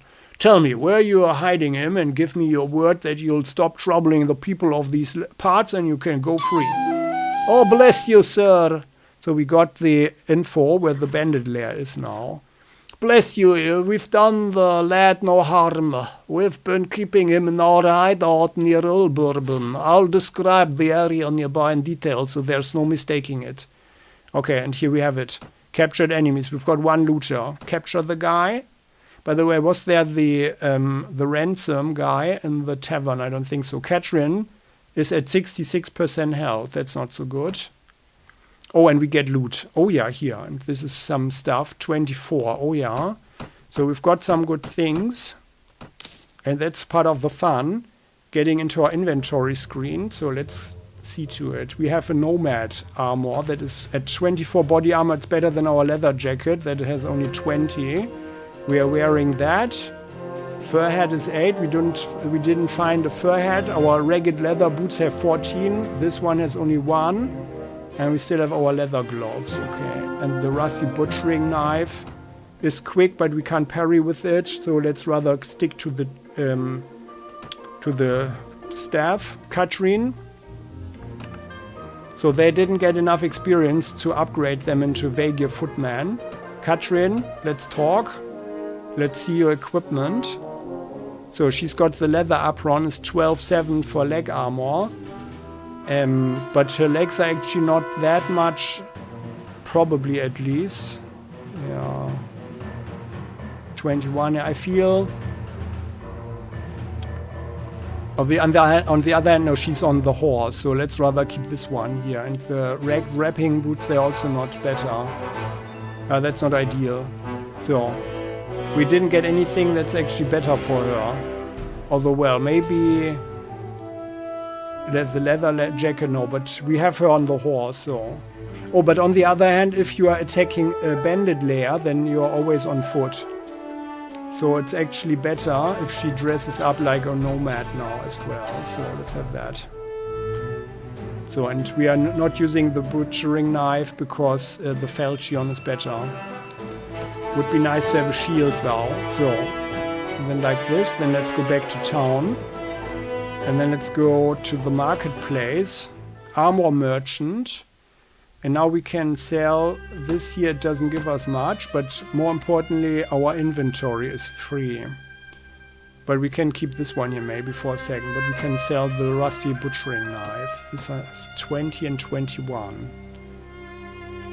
And the arms merchant, do we have some shields? Some interesting shields here. There's a plain round shield for 113. I wouldn't recommend to invest that, but let's do it right now, because there's also a nice touch here. We pay 113 info screen, and because this here, certain shields automatically get our heraldic color. Yeah, that's actually pretty nice. P like party, Katrin, you had some trouble there, so I think it's a good idea if you have a shield. No, sorry, here.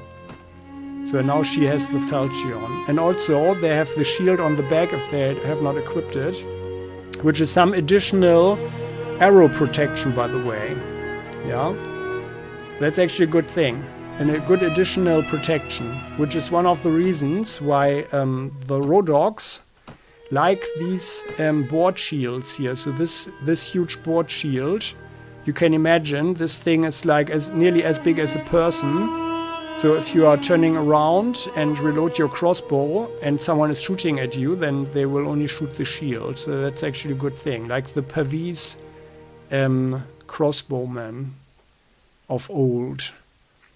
So now we are looking like a ragtag nomadic team here. So let's go into the tavern and then we are going to tell the merchant, and I like it that this has this touch here, so we are immediately looking like our gear. So the merchant here. So you found out where they hid my brother. Splendid work. I flatter myself that I'm a fine judge of character, and you look to be a man who can get things done. Now, go out and save his unworthy hide. Okay, very well. I go now to attack the bandits in their lair and find your brother.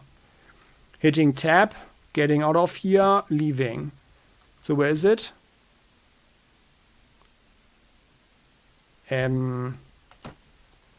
Attack the bandit lair, find the bandit lair near Old Bourbon, so we can click here, and then that's actually a nice feature.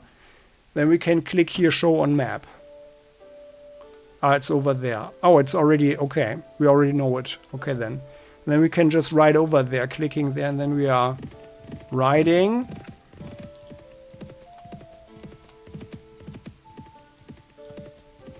And we are healing 70, yeah, thanks to Katrin's skill. Let's look at her skills again. We are healing very slowly, so we've got first aid for heroes and wound treatment on 2 for our party in general, like for the regular guys. Okay, so kidnappers hideout. There, let's attack the hideout. We have only one chance, otherwise they will go away. That's usually the thing. So, everybody follow me. Don't run just forward like that. And everyone on F3, hold your fire. I need you guys to only shoot when you have a good chance. And they will start, I guess they have stones or so to throw. These guys here, our recruits. So let's get into a good position. We have our crossbow. We are a little bit hurt. And Katrin is also hurt, so let's be careful. Oh, there is someone up there, right? Yeah. They are naked looters now. Oh, there's someone here. There. Are you guys hitting him? Yeah, very good.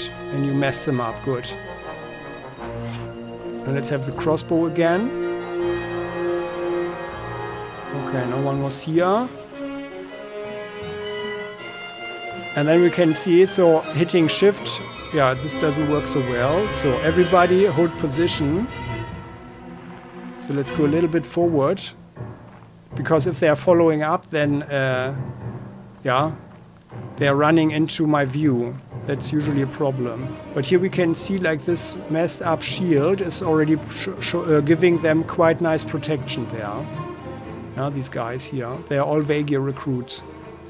And we can see they are generated. Everybody has their own face. They have clubs, axes, and this guy has even a sickle. So this guy here got a little bit lucky there with this equipment. And it seems that they are getting better if they are getting loot. I think they are getting better equipment slightly. So let's try and shoot this guy in sniping position. No, that's far away. Yeah, we are not... Oh, there's a guy coming. Okay. Oh! Missed him. Okay. Charge, everyone charge.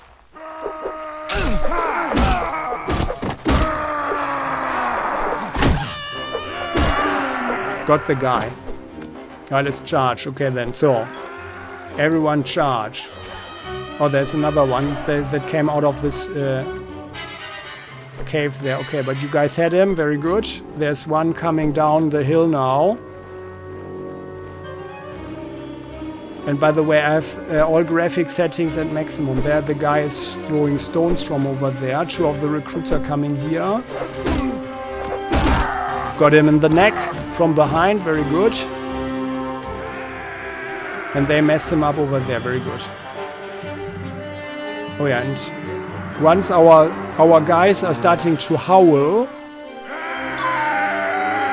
Thank you, sir, for rescuing me.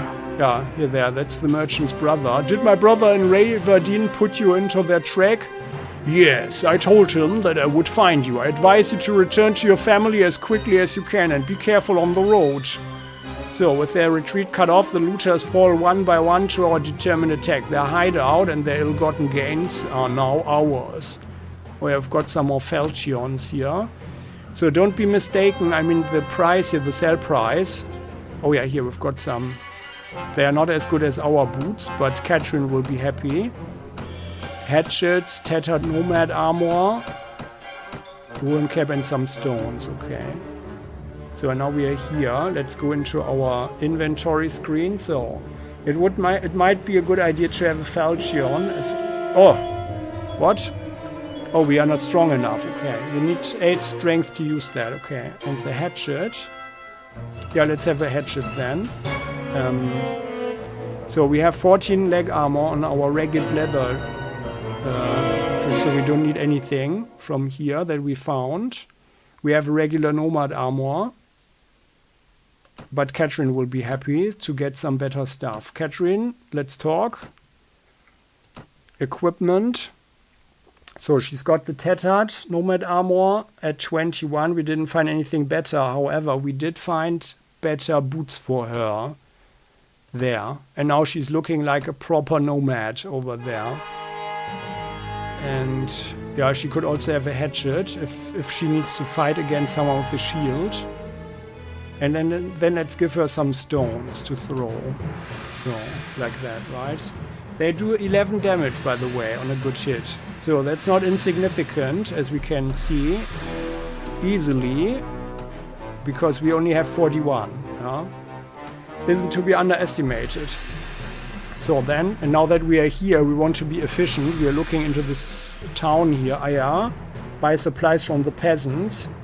Flax bundle, that's too expensive. Flax should be bought under 100 or so, and you can sell it in some towns around 150 or so. Yeah. Therefore, buying this one would certainly give us a deficit. Beef, yeah, all of these prices are not so good, but we can buy the grain. Beef would give us +7 to party morale, but it's also deteriorating. Oh, well, let's buy it. Let's buy it at 77.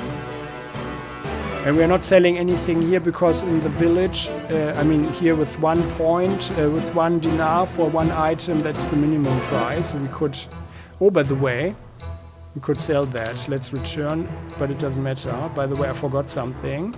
Katrin, let's talk. I saw something here. We've got a tattered woolen cap for you. You can put that on. There, and now she has it here as well. I find this has a nice touch, that we can immediately see that stuff. So, and then we are going back to Ravardin. And that's in principle the game's concept. Yeah, so you have something, you fight, and you run around, and you trade, and you make money. And I would think, well, the game has way more potential, and I would think that they thought, okay, well, we really like the total war principle, but we want to do it on a more personal level, yeah, with more action. So let's go to the marketplace, arms merchant, and then we are selling all of this stuff here. The chipped hatchet, we are getting 53 dinars. Armor merchant, we are selling this stuff here. Yeah, and actually we can sell all of this here. There, like so. And also the leather jacket. So we are clad in nomad armor now until we find something better. We are not going to wear our leather jacket. Would be interesting if this had a trade +1 or so, because people feel that you are a more serious and reliable person than a filthy nomad or something here in the filthy nomad armor or so. But it only ever has the body armor. And let's sell the apron as well. So they are heading back. Oh, and by the way, marketplace goods merchant, so we don't make a plus, but we could sell the grain at 30. However, we can just keep it here in our party screen because it gives also +2 to party morale, and that's not a bad thing. So let's go to the tavern. There's the guy again, merchant of Ravardin. Well, my brother is home safe. I'm not sure what to do with him. Maybe pack him off to a university outside Calradia. That way, if he gets knocked on the head in a street brawl, no one can say it's my fault. But that's not your problem. Here's the rest of your reward. It was well earned. Thank you. The money is most welcome, and I'm glad you have been of service. Good. Now, are you interested in making some more? Well, possibly. Money is always good, isn't it? What do you need? Remember how I told you that the bandits had an ally inside the walls? I think I know who it is. The captain of the watch, no less.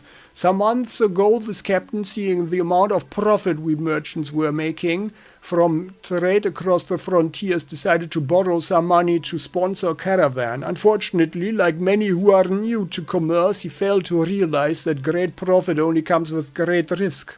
So he sank all his money into the most expensive commodities, and of course his caravan was captured and looted, and he lost everything. As a consequence, it seems our captain turned to villainy to recoup his fortune. I supposed I'd do the same if, the heavens forbid, I ever faced indebtedness and ruination. Now, any watch captain worth his salary will have a few thieves and robbers on his payroll to inform on the rest. But our captain decides to employ these bastards wholesale. He brings them into the town, lets them do as they will, and takes a share of their take. You've heard of poachers turning gamekeepers? Well, in the unfortunate land of Calradia, sometimes gamekeepers will turn poacher. Luckily, there are still a few brave, honest souls in the watch who've told me how he works. Now, here's my plan. I could bring this to the attention of King Yarogleg, lord of the city, but that would mean an inquiry. My word against the captains, and witnesses can be bought and evidence destroyed. Or maybe the whole thing will be forgotten if the enemy comes across the border again, and all I'll get for my trouble is a knife in the ribs. In time of war, you see, a king's eye wanders far from his domain, and his subjects suffer. So I've got another idea.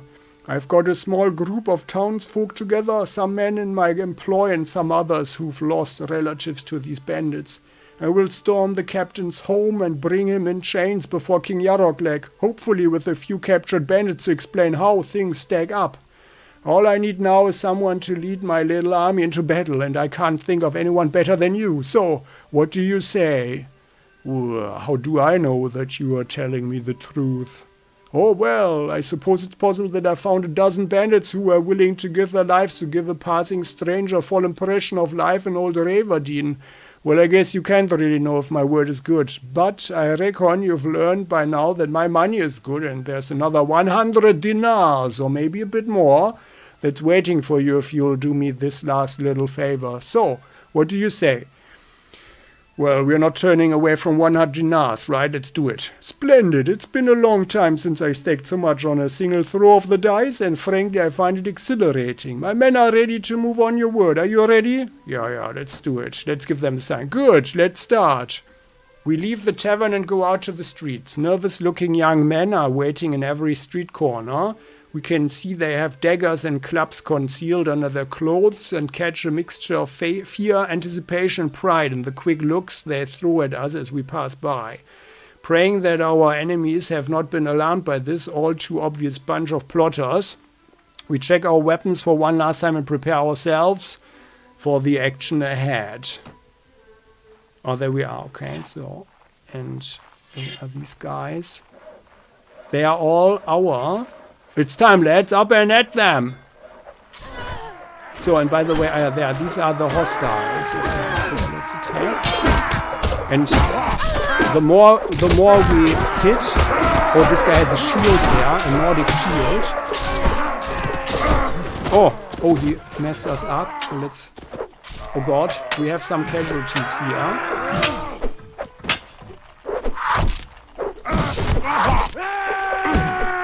And he messed us up again. Okay, lads. Hit him from behind. There, very good. Got him. Oh, there's even a Vagia veteran there. Yeah. And they got him. Okay. So, well, that was a close one for this merchant. The remaining few bandits scatter off to the town's narrow alleys, only to be hunted down one by the angry townsfolk. Making sure that our victory is complete and all the wounded have been taken care of, we and the merchant head to his house, review the day's events. And then we're back here, but it's just, we can't do anything here. So, let's talk to him.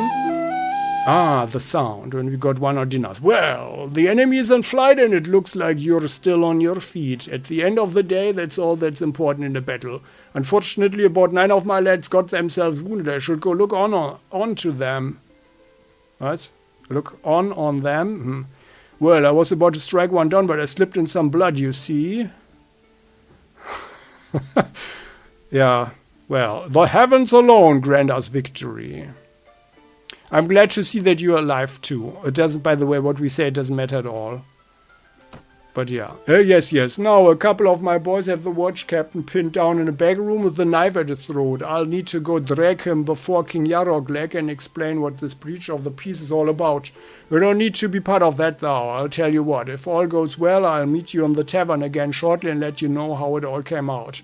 If you don't see me in the tavern, but instead see my head on a spike over the city gate, I'll assume you know enough to stay out of town for a while and forget this whole episode ever happened. So, hopefully we'll meet again. Okay. Nothing else to do here. Then we can only hit tab, getting out of here, and that's it. So then we go to the tavern. Back to the tavern. And he is there already. Oh, new hardball, things didn't go quite as well as I had hoped. King Yarokleg couldn't quite find it in him to overlook my little breach of the peace. Oh, he's grateful enough that I got rid of his crooked captain, a guard who let in bandits who let in an enemy army if the price is right. But he can't exactly have me running around here as a lasting reminder of his failure to take care of things himself. Well, that hardly seems fair. Fair? This is Calradia, my boy. Kings do what they will, and the rest of us do as they must. He didn't string me up and instead gave me time to sell my properties, even put in a word with the other merchants that they best pay me a fair price too. That's gracious enough as kings go. But he's a weak king, as they all are here, and we kings must always look to their authority first and justice second. I suppose I do the same in his shoes. Anyway, I wouldn't go rubbing your part in this affair in King Yarokleg's face, but he's taken note of you and decided that you are not worth hanging, and that's something to which I'll raise a glass any day of the week. He might even have work for you further down the road, or you can sell your sword to one of his competitors. Anyway, I hope you've learned a bit about what it will take to stay alive in this troubled land, and I suspect that the money you've earned won't go to waste. Good luck. Okay, and that's it. So, that's the tutorial.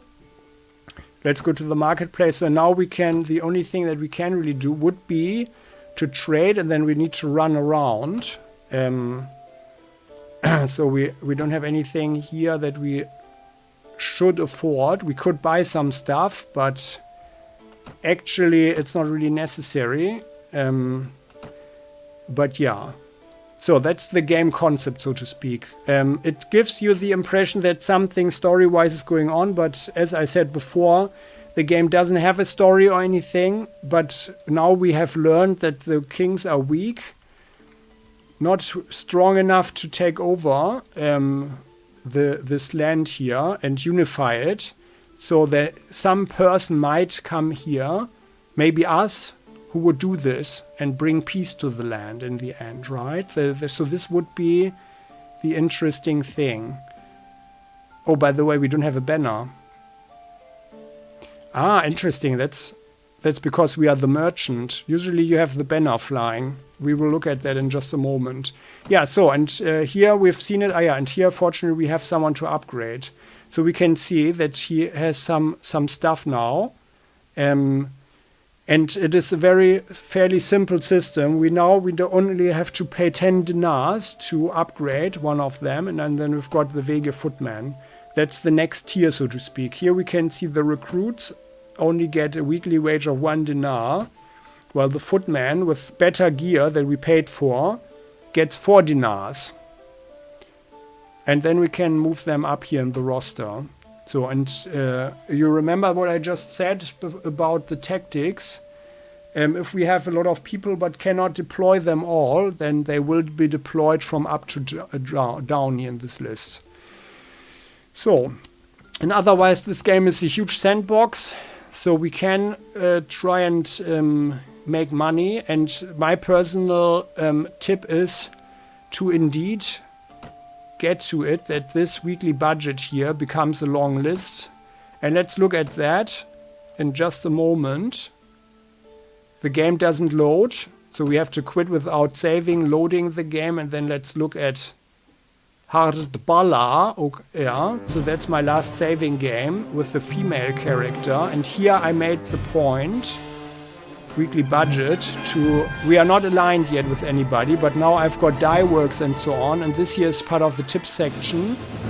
In nearly all towns, dye works are the best, yeah, where you get the most money per week. So, and we can see I've got something in nearly every town. I think only 3 or so are missing because I don't have the appropriate relationship with the owner, with the lord there. Yeah, but we are non-aligned. And here was the thing that I wanted to do the prison break. So we've got Jarl Gerlad and Jarl Gundur imprisoned here in Velucha in the prison tower. And I even have the quest to do this. And I have to admit, I'm half glad that this is bugged, because now I'm not motivated to play the game in vanilla anymore. But the thing is, I wanted to play this a little bit longer to just see what happens with the female character. So this is our hero here. I already found some stuff.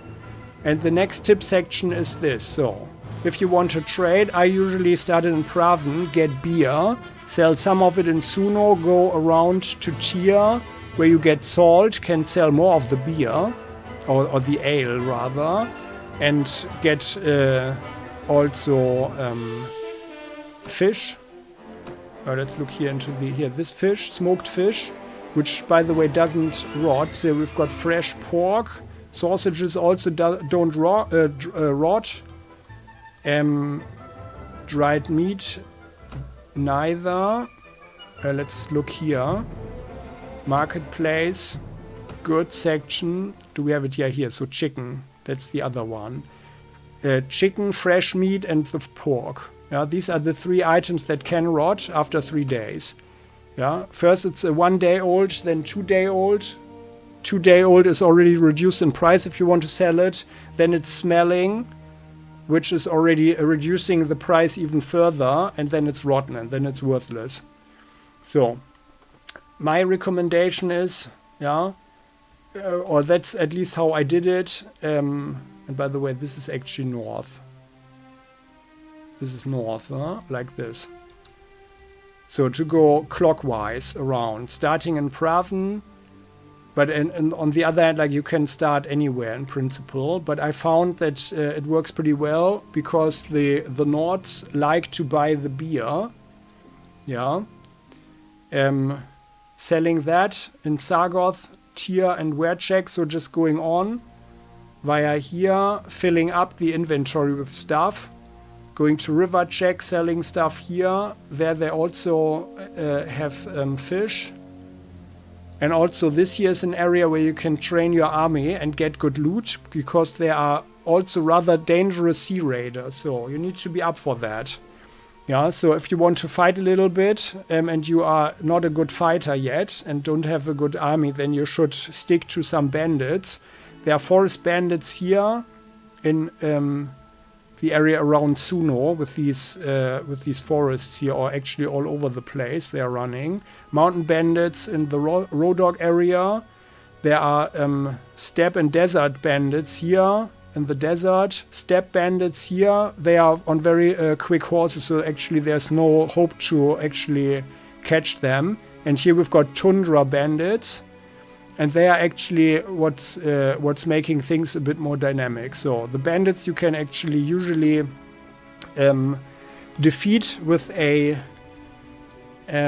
weaker army, but the sea raiders, they are tougher, but they also have good loot. So, and this is, we are beyond the point where our guys are still running around in the nomad armor. And let's have a look. So for him, I already got gauntlets and... no, that's us here. For him, I got the plate boots. For another prison break, I bought these gauntlets and these plate boots and the winged great helmet. And that's actually some of the best stuff that you can get. The plate stuff. Yeah. One aspect of the game is, of course, the fun to outfit your guys. So we've got a good mail shirt. The items have positive and negative traits. So this here is the neutral, good quality thing, so to speak, as is the Nordic helmet here and the plate boots. And we have thick. Yeah, there's thick. That's the, so to speak, a +1 situation. Reinforced for armor, and then lordly. So, and lordly is what you would aspire to for your main hero, that's for sure, because that makes you very hard to kill. Yeah. But it also costs a lot. So these here, they cost 35,000, the lordly plate boots. But as you can see, I had amassed quite some money here by doing the trade runs. Rolf already has a crude mail shirt. So, and that's the negative traits is crude, battered, and rusty. Yeah. But while some things also have hardened, like hardened gauntlets, it depends, I think, on the material. So metal has the thick, reinforced, and lordly, and these here they have, I think, sturdy and hardened or so. Yeah. Let's look at Methild. I think, yeah, she's got the Bernie. Yeah, she's got good stuff, so to speak. Katrin Baheshtur. So these are, by the way, these are the heroes. And the thing is, some of them don't like each other. But I found that this crew here works pretty well if you're fighting regularly. Alayan, Rolf, Matheld, Katrin, Baheshtur, Bunduk, Nizar, Borcha, and Umira. So, and now we are talking about the party management. That's another tip section. Alayan is more the knight guy who could become a really good fighter, so to speak. I feel that it's actually a good idea to have one party skill where people do something. And I felt, because he's the one with the highest agility to start with, to have him as a looter. Yeah.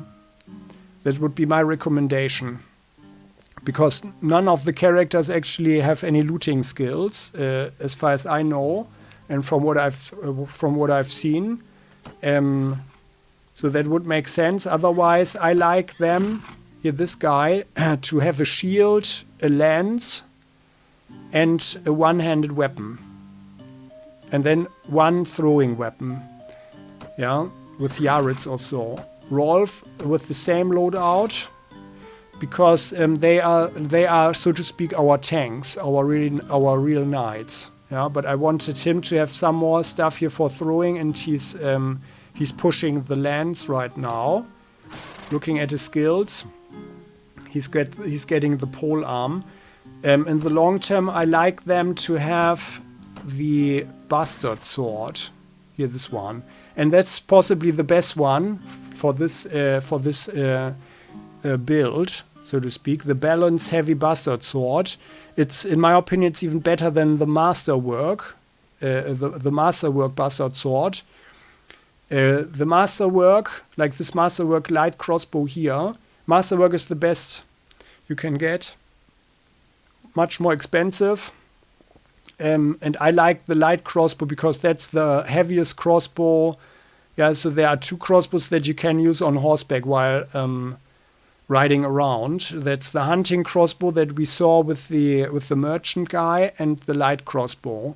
And getting a masterwork crossbow is a really nice thing to have on all your guys who are using crossbows, in my opinion, if you want them to be on horseback. Otherwise, of course, it's probably better to have the higher tier crossbows, because those have way more punch, of course, and then you make each bolt count way more. Yeah, large bag of steel bolts is the best you can get, +2 to damage, and there are more bolts in that quiver. Then Rolf, I like Rolf to be the tactics guy. So here, because he starts with 2 points in tactics, I believe. And I mean, right now at this point he had level 13, so I didn't do much yet in this playthrough with this character. I just ran around, made money, did some quests for the towns, and if the nobles gave something like, okay, find the bandits' lair, take out the bandits or so, then I did that as well. And we have, and I invested all the money into these dye works here first, so to generate this passive income, and that's actually, it's adding up pretty nicely, and that's the best thing, in my opinion, to start the game with, if you are into that sort of thing. But you can also, of course, just do mercenary work and only fight. But then I would think it's actually getting tedious. But then you should probably do the vassal oath for someone and fight with them in the wars.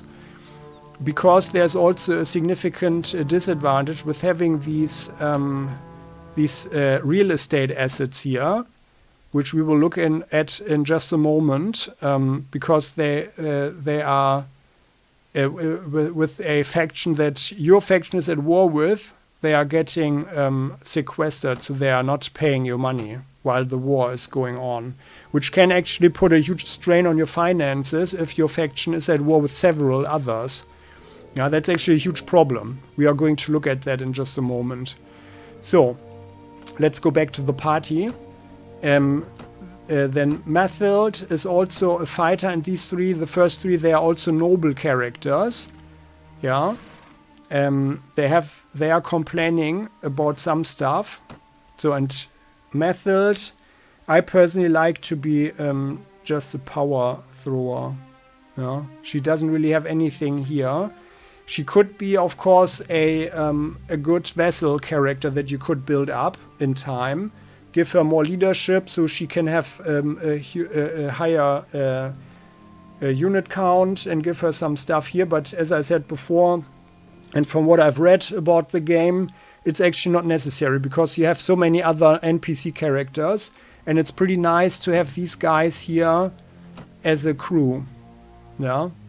And they can't die, especially. They cannot die, these guys. They are always, if they are getting knocked unconscious or so, someone is dragging them off the battlefield, like our character, so we cannot die.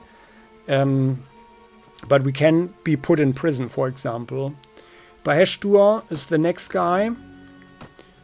And he has, for my thing, He has the highest potential to be persuasive because he also comes with a lot of intelligence, and he's going to be the ambassador. He would be the ambassador, yeah, at some point after making him a good fighter. And I personally like to build him as a horse archer as well because he's pretty good at archery already.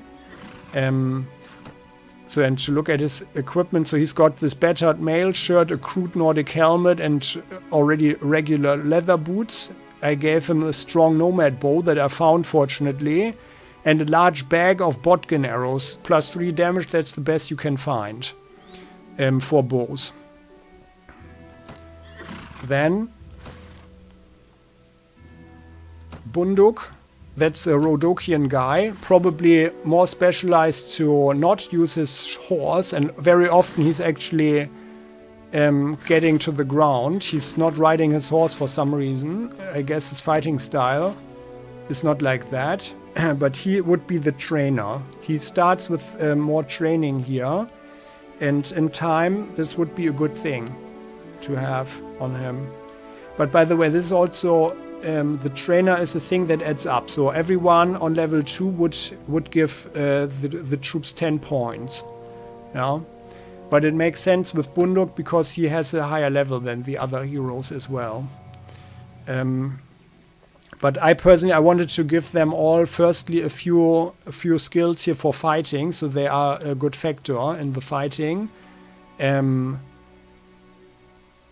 Before going into the team skills. So let's look at his equipment. So at this point I found thick nomad boots. He's got a byrnie and a crude Nordic helmet and is shooting with the Masterwork light crossbow. While I hope that he would fire it on while riding around. So, and he's got a lance there as well. Because the thing is, we are going to look at this in just a moment. This the couch damage there. So that's Bunduk. Then Nizar. Nizar is my power draw bowyer, so he needs this extra skill, and I want him to be a very good fighter as well. I've not really decided for him to become anything else. Maybe he could also become a trainer also because it adds up. But otherwise, he doesn't actually need to bring in any of these skills here. Yeah. So maybe he is becoming an additional trainer or so. And his equipment at this point here, battered mail shirt. So as I said before, we got this stuff mostly here from the Sea Raider. So they are dropping these mail shirts and the burnies as loot, plus these Nordic helmets, which are pretty decent. Yeah, that's a pretty good thing to outfit your guys with.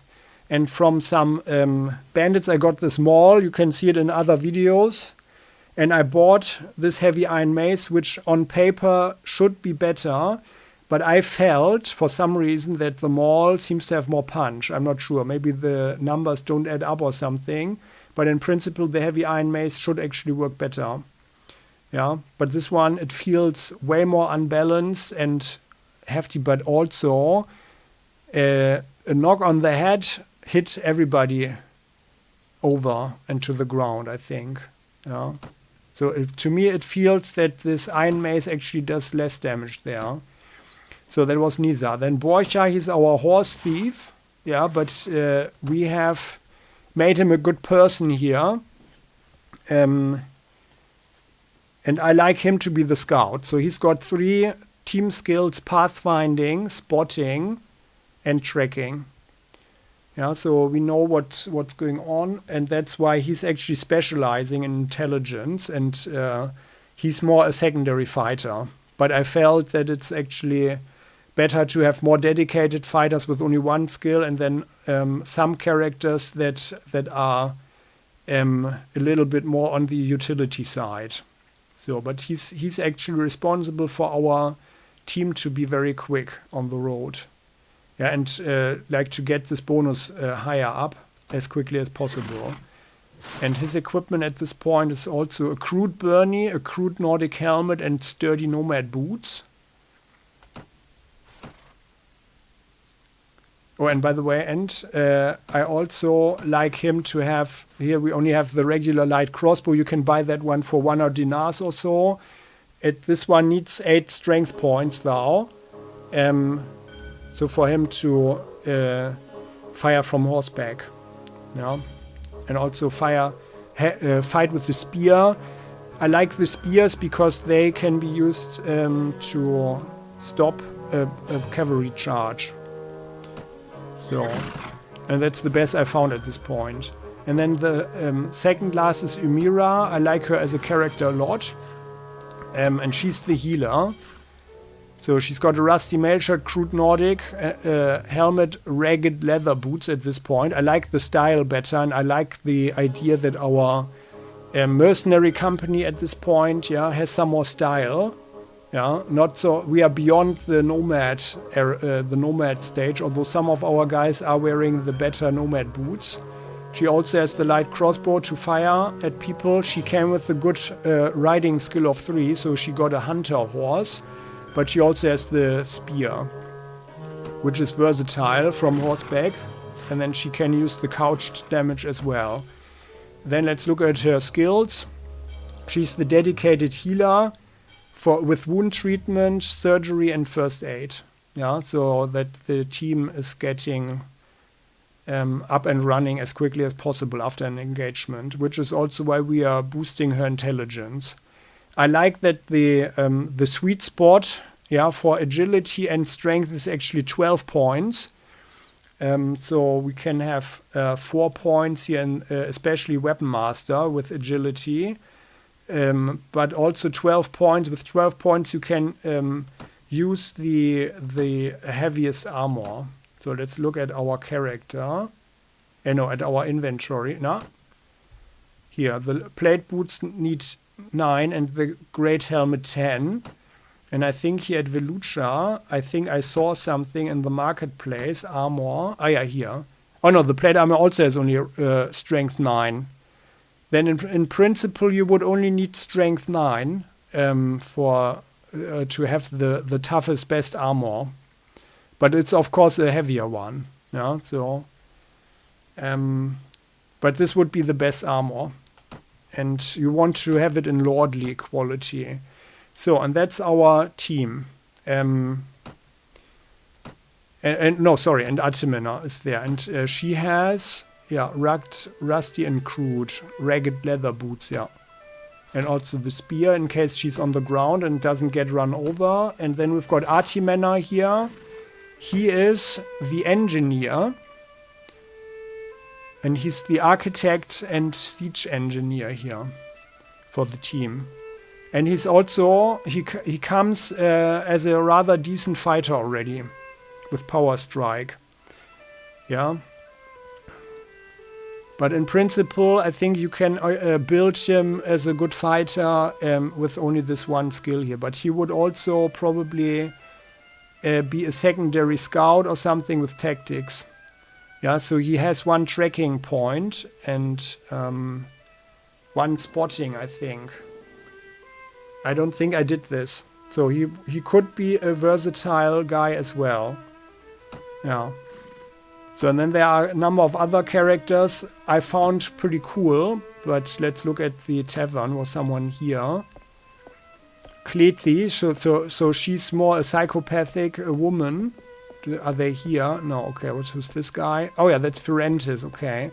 So this would be a guy, I never took him on in this with this character yet. Here, so I am lost. Why so gloomy, friend? I have committed the greatest of sins, madame, and it is to my shame that I must appoint you my confessor if you should like to hear it. I was a captain of horse on the service of the Lord here in Velucha, and my brother served with me. But we were both in love with the same woman, a courtesan, a temptress, who played upon our jealousies. My brother and I quarrelled. I had drunk too much. He slapped me with his glove, and I spit him upon my sword. My own brother. My sword arm was stained with the blood of my kin. Do you believe there is hope for a man like me? Can I find the path of righteousness, or am I doomed to follow the demons that dwell inside of me? Well, you could join us. Right wrongs, fight oppressors, redeem yourself, that kind of thing. So we see that we have no RPG choices here, literally. We can take them on, it's just a little bit for flavor. Oh yes, you must have been sent by divine providence. Lead me away from darkness. I'm well practiced in the arts of war, but I beg you, madame, I wish to use my skills to defend the innocent, the pure, and the defenseless, not to be a common brigand and wreak more misery than I have already wrought. Well, we are the good guys. That's sure. That's for sure. Okay, so, yeah. But this guy has a lot of trouble with the other characters, so that's why I don't have him on. But yeah, in principle, you can build a different party if you like other characters better. It kind of doesn't matter really. So, and the thing is, there is information online, which characters to use. Let's look for that just a second and. There is a list actually, which of them are safe combinations. So, and this combination here I found out for myself actually.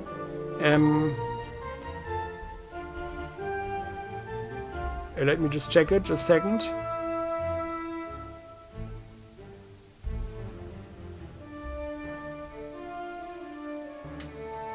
Now, just a second. So, and to speak about the companion. The companion liking, so to speak. So this here, with these guys, it's a rather safe combination. Yeah. If we talk to them, so they here, Artimena is always enthusiastic. Emiria is also usually at least content or enthusiastic. Yeah, and I didn't even fight for quite a while there. Borja is doing really good with these guys. Because every companion has one person that they don't like in the game, and two that they like. No, sorry, the opposite way around. They have one friend that they really like, and the other, and two that they dislike. But this way, with these guys here, Alayan, Rolf, Matheld, Katrin, Baheshtur, Bunduk, Nizar, Borja, Ymira, and Artimena.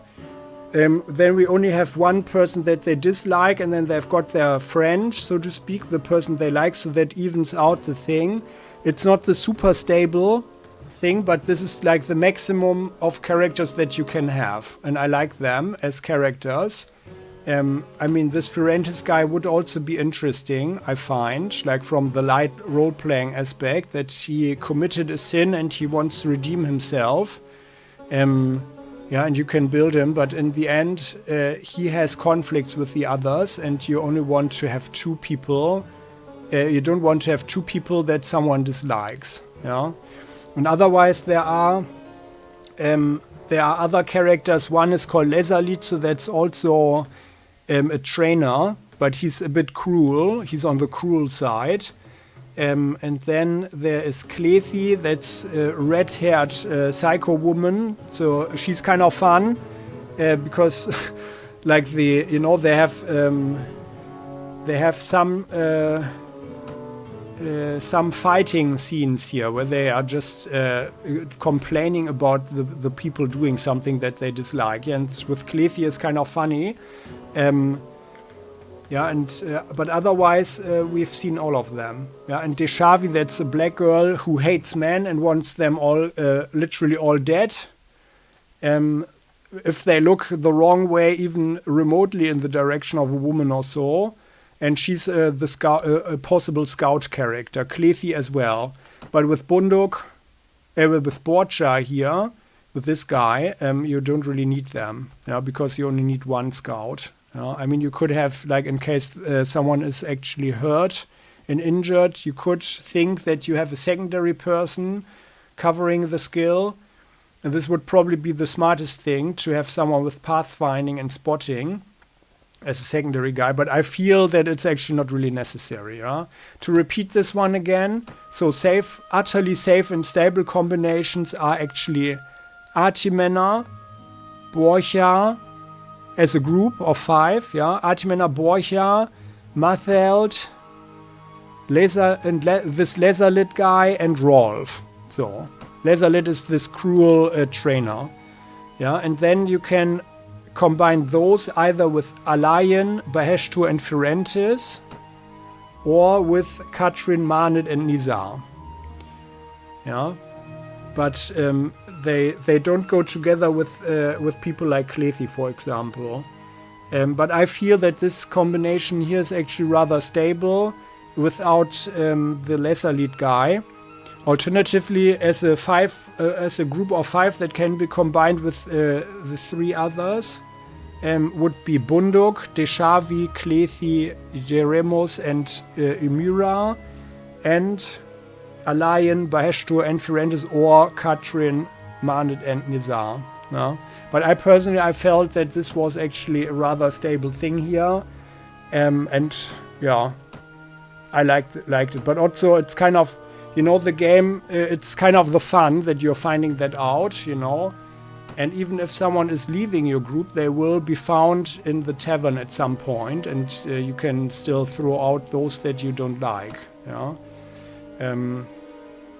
at some point. So, but this guy here, by the way, this guy would be someone I would feel that could be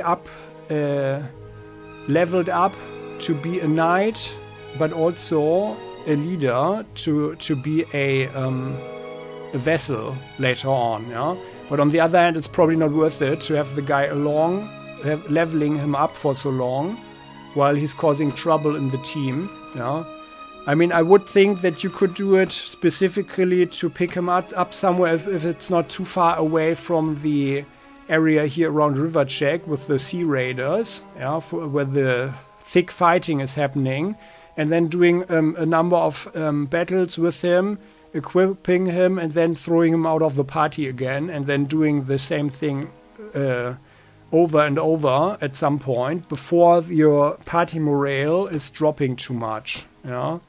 Like here with the, that's not the notes here, the party report, the party morale report.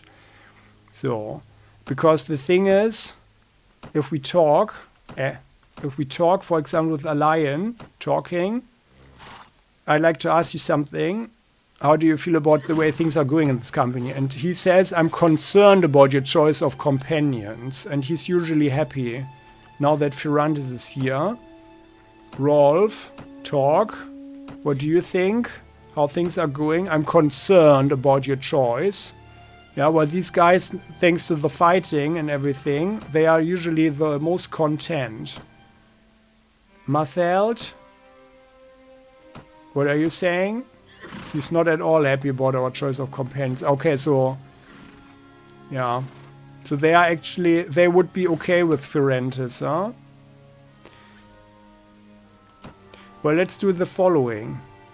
Let's try something. We are just running for these mountain bandits there. Because the thing is, yeah, let's do this for this introduction as well. We can catch up to them. So we are at 3-7. We are moving at 3-7 and they are 3-4. So we can catch them in time. And by the way, that's one of the game principles. You're running around and you're catching people and fight them. And by the way, let's actually bring Firentis in.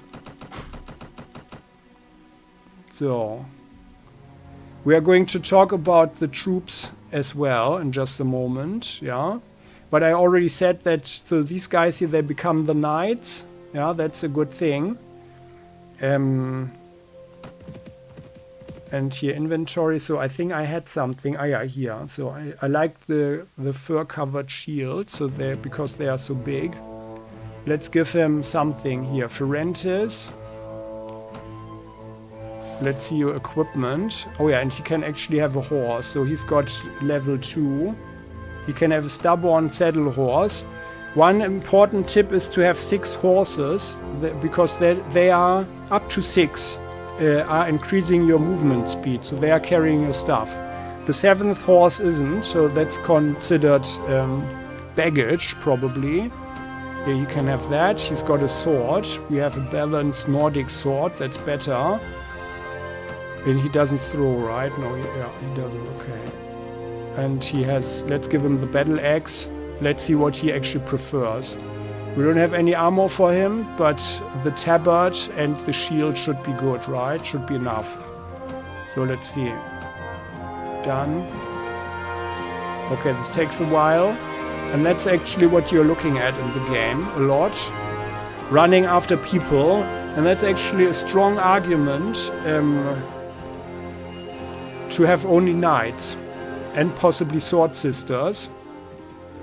Knights, Swadian knights being the strongest unit in the game. So here, this is the regular dialogue. Your luck has run out, wretch. Prepare to die. Or never mind, I have no business with you. So we leave. Hey, what is it? So, mountain bandits.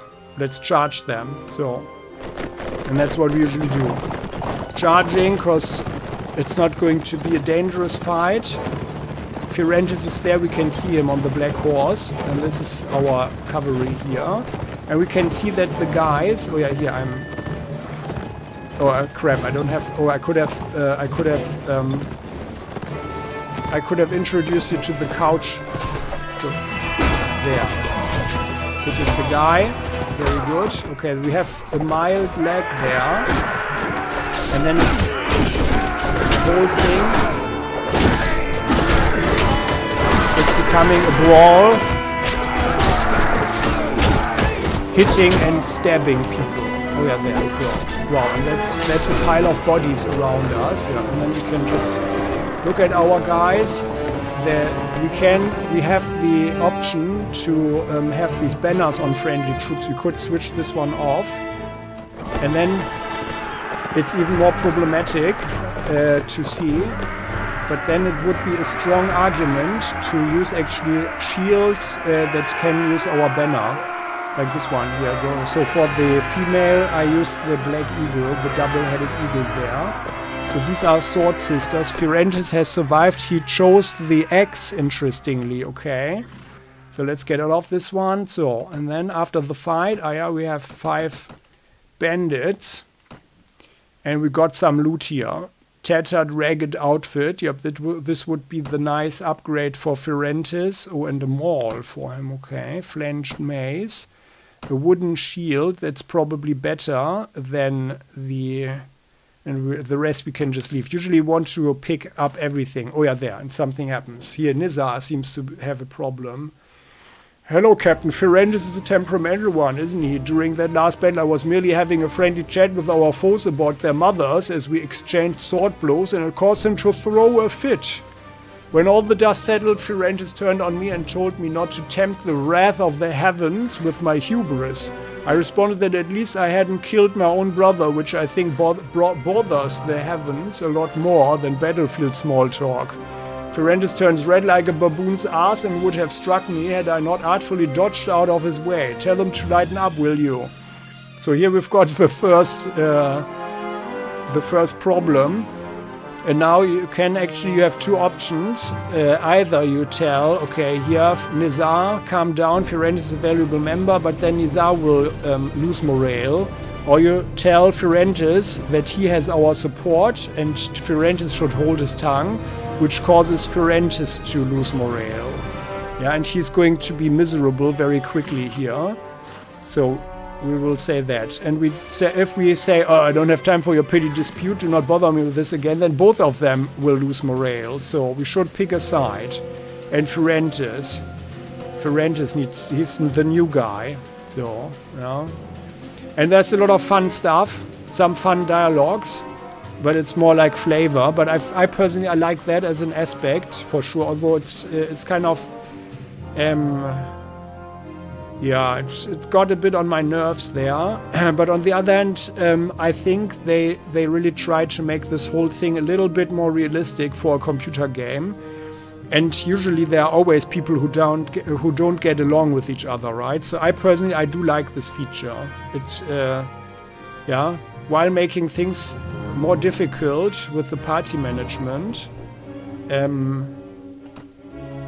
it is more interesting. Oh no, but yeah, he didn't lose morale yet because it was just one thing.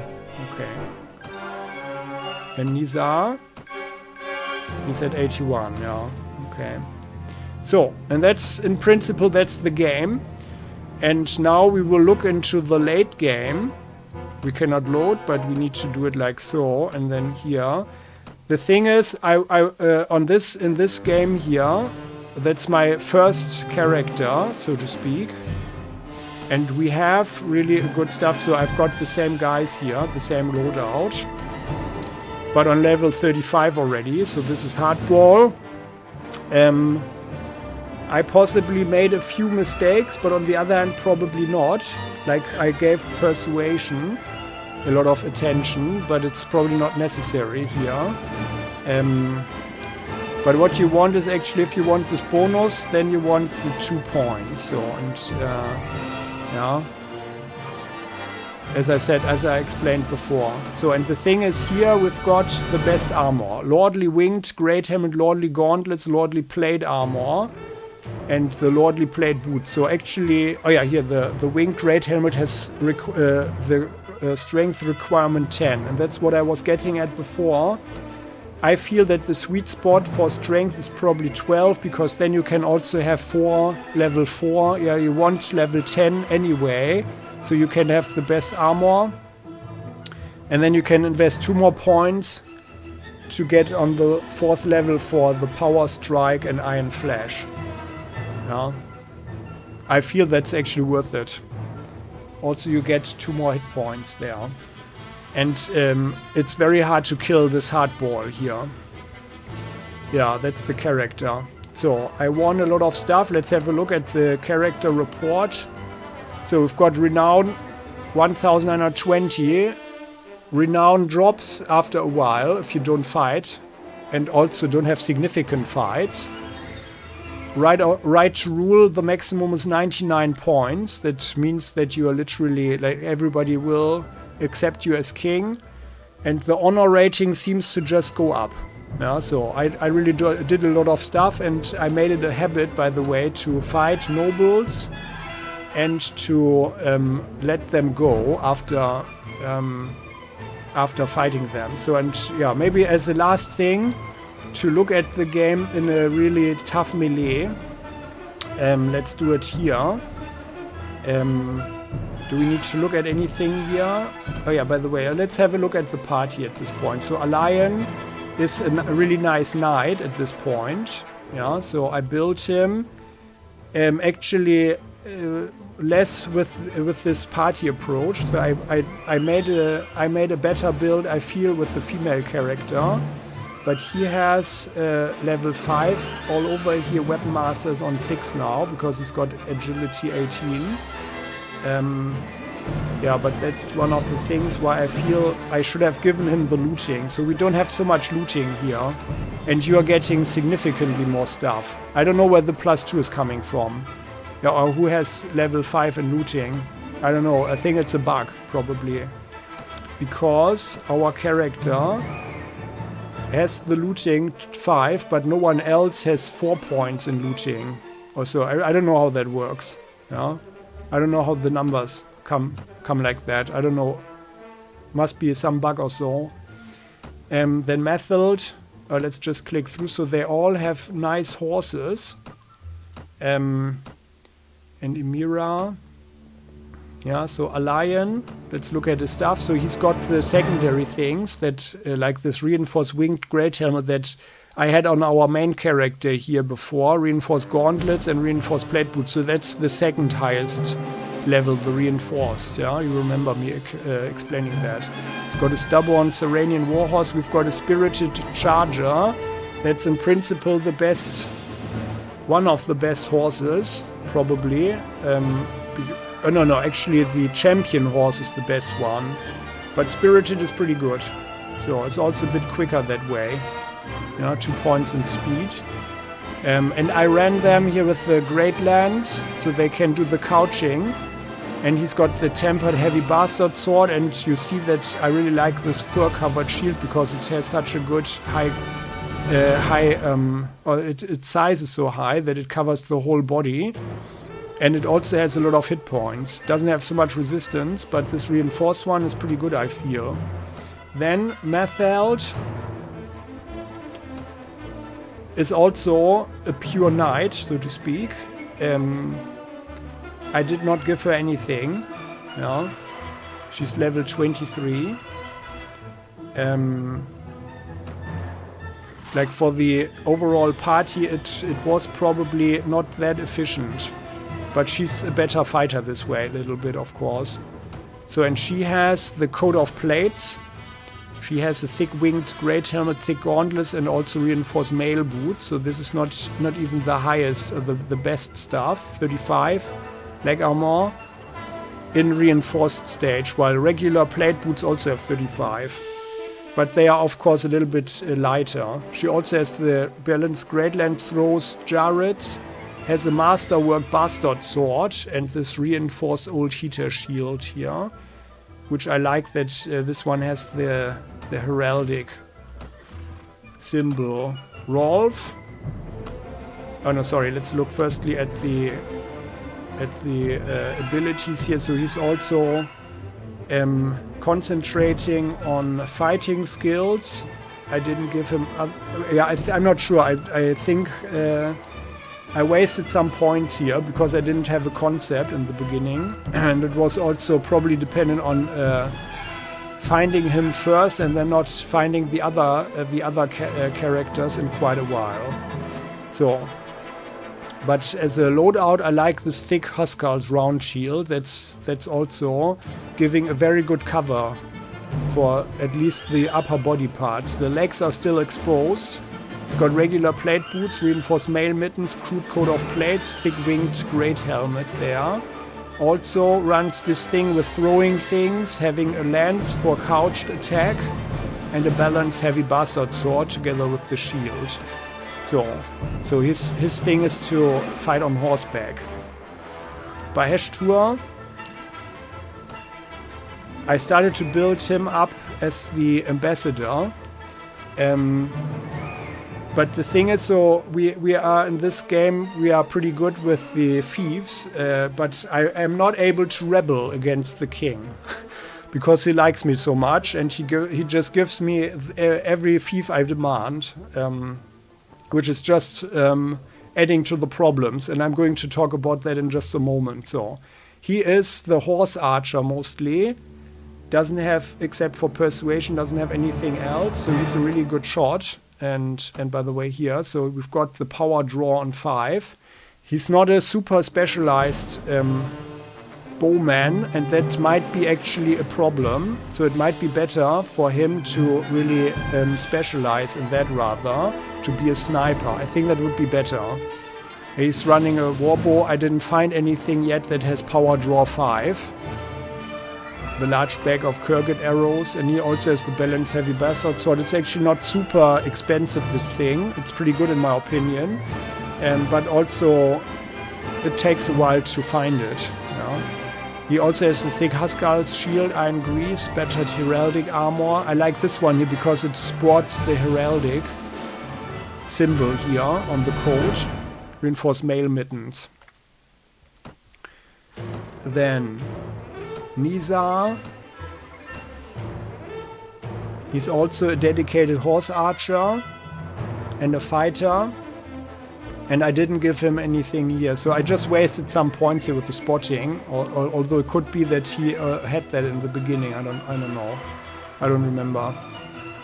But I felt that these guys, they were better at becoming really good fighters. His equipment, strong longbow, that's power draw 5. Winged great helmet, regular 1. Regular gauntlets, regular mail boots, and battered heraldic mail. Because despite having 32,000 dinars, actually we are in huge financial troubles here. We are going to have a look at that in just a moment. Bunduk. So he's actually the ground fighter usually, but I tried to make him a horse archer as well, and he became the trainer here. But also tactics, and the tactics is actually wasted, I feel. So yeah, as a secondary guy, I mean, you can do that. But I feel Rolf is much better suited to have one skill, and that's tactics. Yeah, that would be better, as I explained before. So, yeah. And his stuff here is battered coat of plates, the regular winged great helmet, gauntlets, and crude Saranet mail boots. It's actually a good thing that the heroes all have the winged great helmet, because that makes them easily discernible in the thick of battle. He's got a balanced sword of war. That's something I had used for a while, until I found the tempered sword of war. And I like that one. It's very knightly as well. But it's probably not even the best weapon. Yeah, because I do feel that the heavy maces that can crush through blocks, they are actually rather convenient. Yeah, that's actually not bad, because then you are still causing quite some damage by crushing through the block. But we also have the balanced great lance. Here the weapon reaches 240. That's one of the reasons why I have that. And we still have the masterwork light crossbow there. So getting this one early, yeah, it's the best you can have on horseback as a crossbowman. Katrin, for the equipment, also has this one, balanced lance, and the thick cavalry shield. Winged red helmet, rusty coat of plates. This is all stuff that I found at some point. But I did not level up the looting early. Yeah, so the madam, the lady, I would have preferred to play her longer actually, but yeah. Now that we have this bug, I don't feel that I should do that, and I'm going to play the game actually modded. Then Borja, I like his style with the flat top helmet here. This one here, the full helm, reinforced. Lamella armor, gauntlets, and crude Saranet mail boots. He's got the reinforced round cavalry shield, balanced elite scimitar, and a strong short bow, because he never became, I mean, he has power draw 4 now, and he's a decent archer at 198 proficiency points here. And you can see, by the way, that the weapon master, his maximum would be 140, so they can advance significantly further. But I also pushed him significantly here.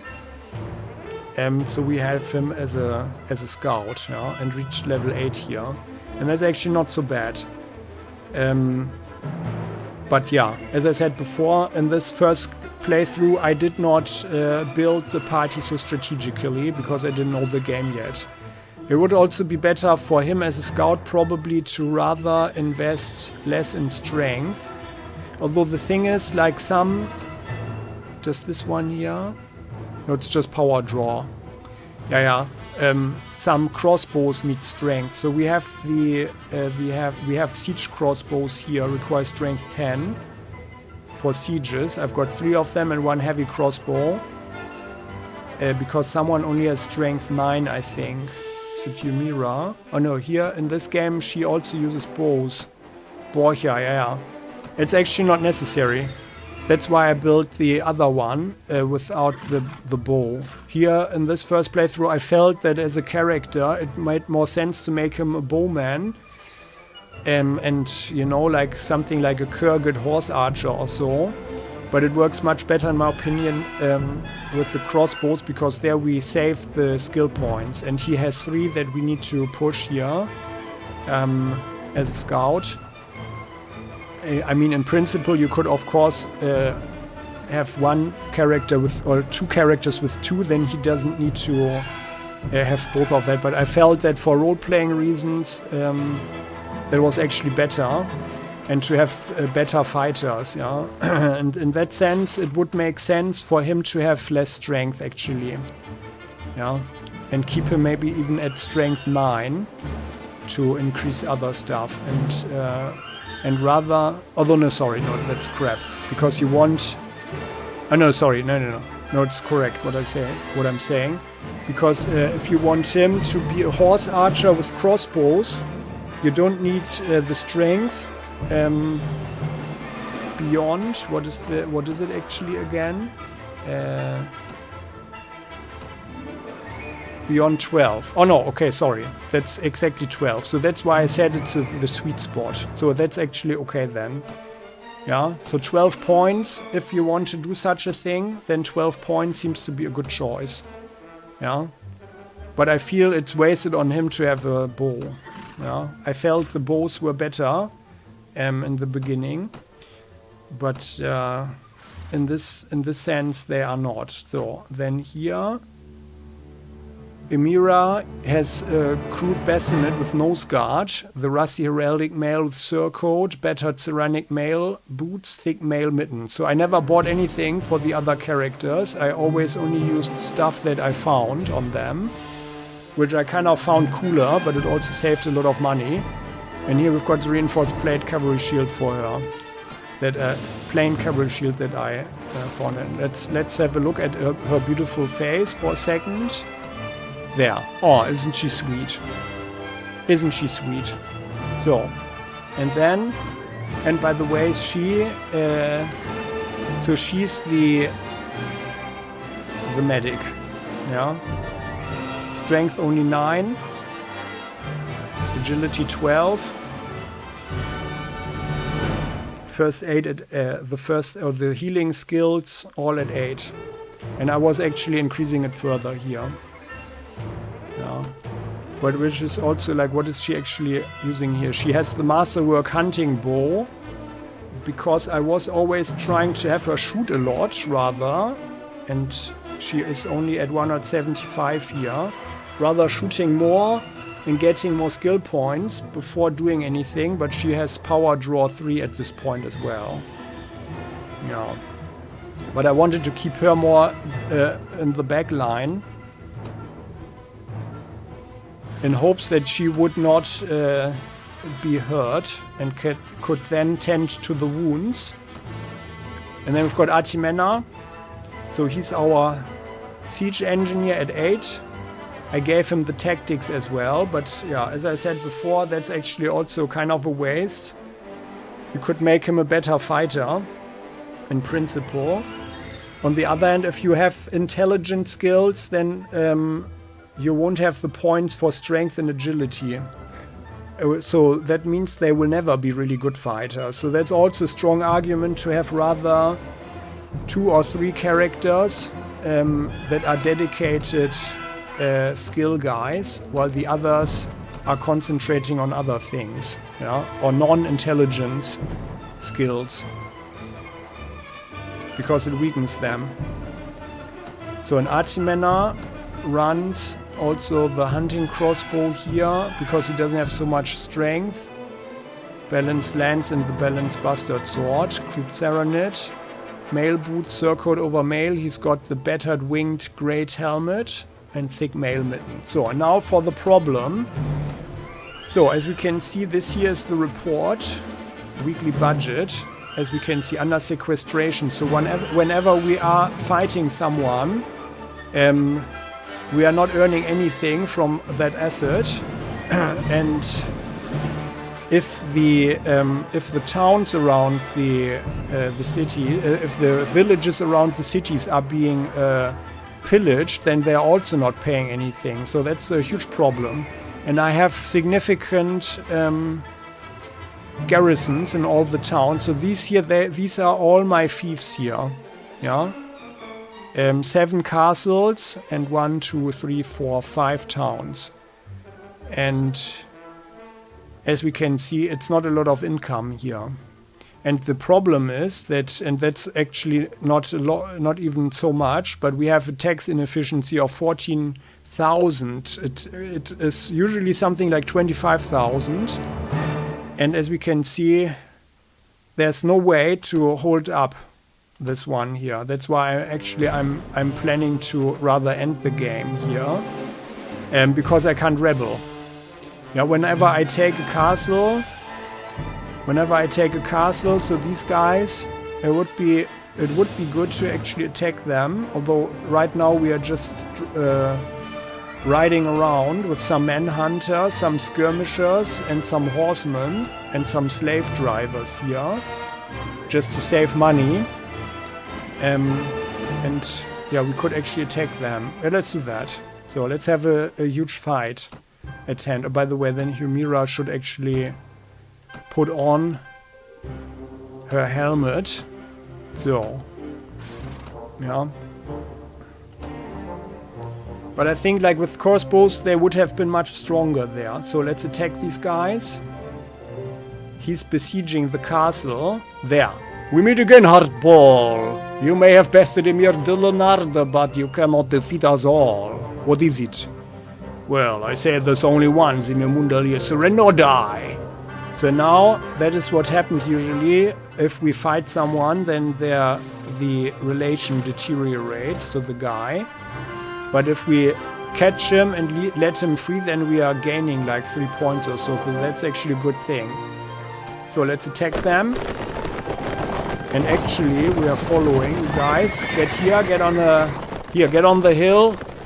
The strategic position. Tactical position. Yeah, here, you guys, you get on the hill here. Everyone there. And everyone fire at will. So now we are going to do something that I like to do usually. We are going to harass them while our guys are also firing at them. So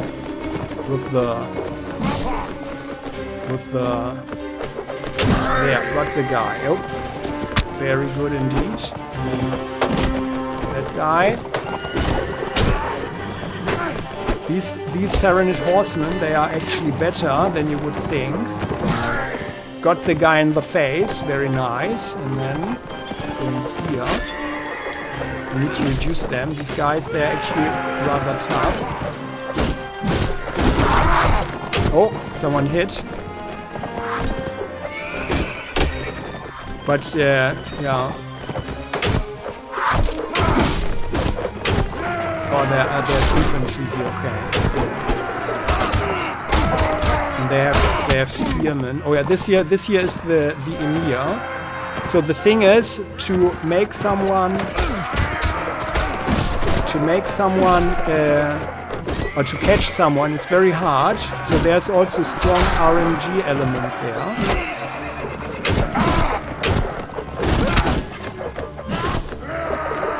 Okay, are you guys? Okay, then, yeah. Everybody charge. Everyone charge now. So let's go through the infantry here. I think I've played too long. Yeah, we've got a frame drop here. So I'm running an RTX 3080, but it's also, yeah, so you can see it here, right? So that's what happens.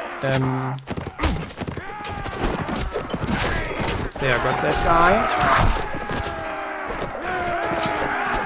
And by the way, as you can see, I had switched off the, here these, the banners on friendly troops. So got a slideshow. Oh yeah, here, someone is in trouble there. Oh gosh, yeah.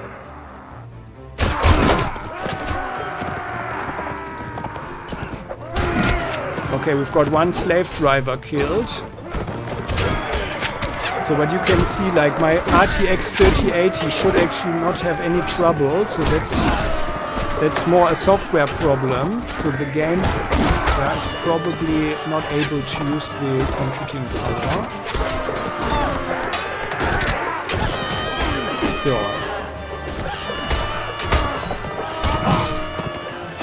So, and we are going to talk about the units in just a moment. Ah yeah, you guys have that one, very good. Very good indeed. Where's the Emir? I think that's the Emir's horse. It's the Emir somewhere. Oh, 2 more manhunters killed. Oh yeah, there's the body, right? No, that's not the body. Oh, and we have the win, okay. Well, there. Got the win. So 2 manhunters and 3 slave drivers killed. Well, they had more numbers. We gained renown. Oh, and there's one more that got away. Okay, then we are charging that one. So now let's... Ah, yeah, crap. Yeah, here. So this here's the land. So this is how we can use R. And then we can do it like this. And that's actually pretty cool. Got around, but I usually do it like this. So, there. Ah, someone else got to him, okay. But this is like how you do the couched... There. Couched lance damage on the poor horse. That's how you do it, right? Obviously it doesn't go uphill. But with the long lance you have a tactical advantage, obviously, because the most weapons are shorter than this one here. And this is how you can go for it. And that's pretty cool, like really knight's work here. That was a Serenade horseman there, yeah. And the Emir managed to escape, okay. So, and then we would take these enemies here for good money. We got a thick Serenade leather armor, yeah, okay. So not the best loot here. I'm not picking it up now because I was just demonstrating. So, and then let's talk about the party. So, yeah, so these are the special guys. And for that, we're quitting. And we're loading our lady because here I checked it out better. So here we've got a specialized party. So, the Sword Sisters, if you feel that you see some women somewhere, like peasant women, you want to free them. So often there are bandits or so that have captured some ladies, like dragged them away from the villages or so. There are also bandits here. And it's a good thing to free these ladies, these women, because you can make them camp defenders, like they become huntresses, and then these camp defenders, and they can be upgraded to sword sisters, and they are the one unit that is using the heaviest armor, the plate armor.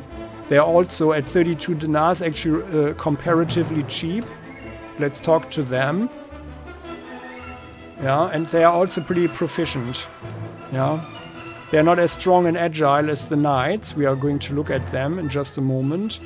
But you can have more sword sisters, yeah, per knight, so to speak. So here, let's upgrade one. So the Swardian knight, so that's the best one. Costs 50 dinars. That's a lot. That's why I did not upgrade the Swardian men at arms here.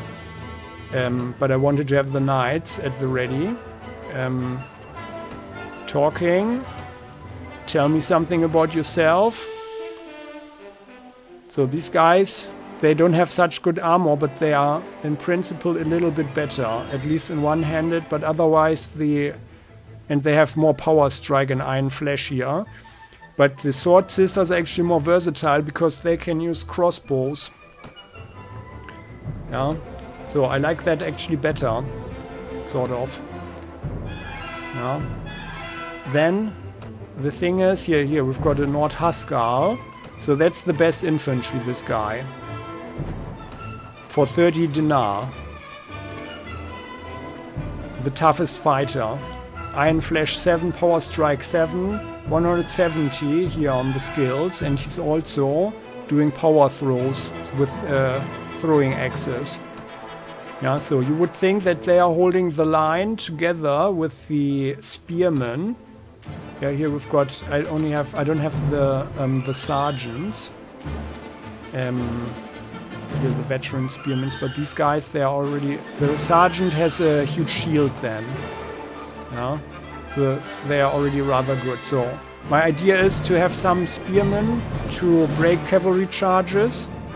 Have the Huskars and the Nords as additional ground troops. I just gave, or maybe let me just check something. Maybe we can load this one, and I didn't give away the guys. Ah yeah, here. The Nord veterans. Okay. Yeah. I gave them away to one of the nobles. Because sometimes they give you a quest to train people. I usually didn't do this because that costs a lot of money, but that guy had already a good relationship, and I had hoped that we might unlock something or so. So, but anyway, so these guys, the Nords, are very good infantry together with the spearmen here. But it's of course costly, and these guys, they don't have shields, so that's why I don't like them as veteran spearmen so much. While the Rodok sergeants, they are really good, but they are also super expensive then again. The Vagirs, they are the best archers. Let's have a marksman, so this is this guy. He has 140 archery and the power draw at 5, so that's the best archer. Strength 20, interestingly, okay. That's the best archer in the game from the regular troops. Yeah, and then I personally like to have some manhunters, because these guys, I mean, that's just a basic troop, but they are knocking people over, and this way we have some more prisoners. They are not super good, but they are also rather cheap in comparison. And it's not that bad. So they cost 8 dinars per unit. Or per guy. Yeah, well, in case you're wondering, so this is a kidnapped girl here. That's we just freed her. So we did not kidnap her. But I just freed her, and we have to bring her back.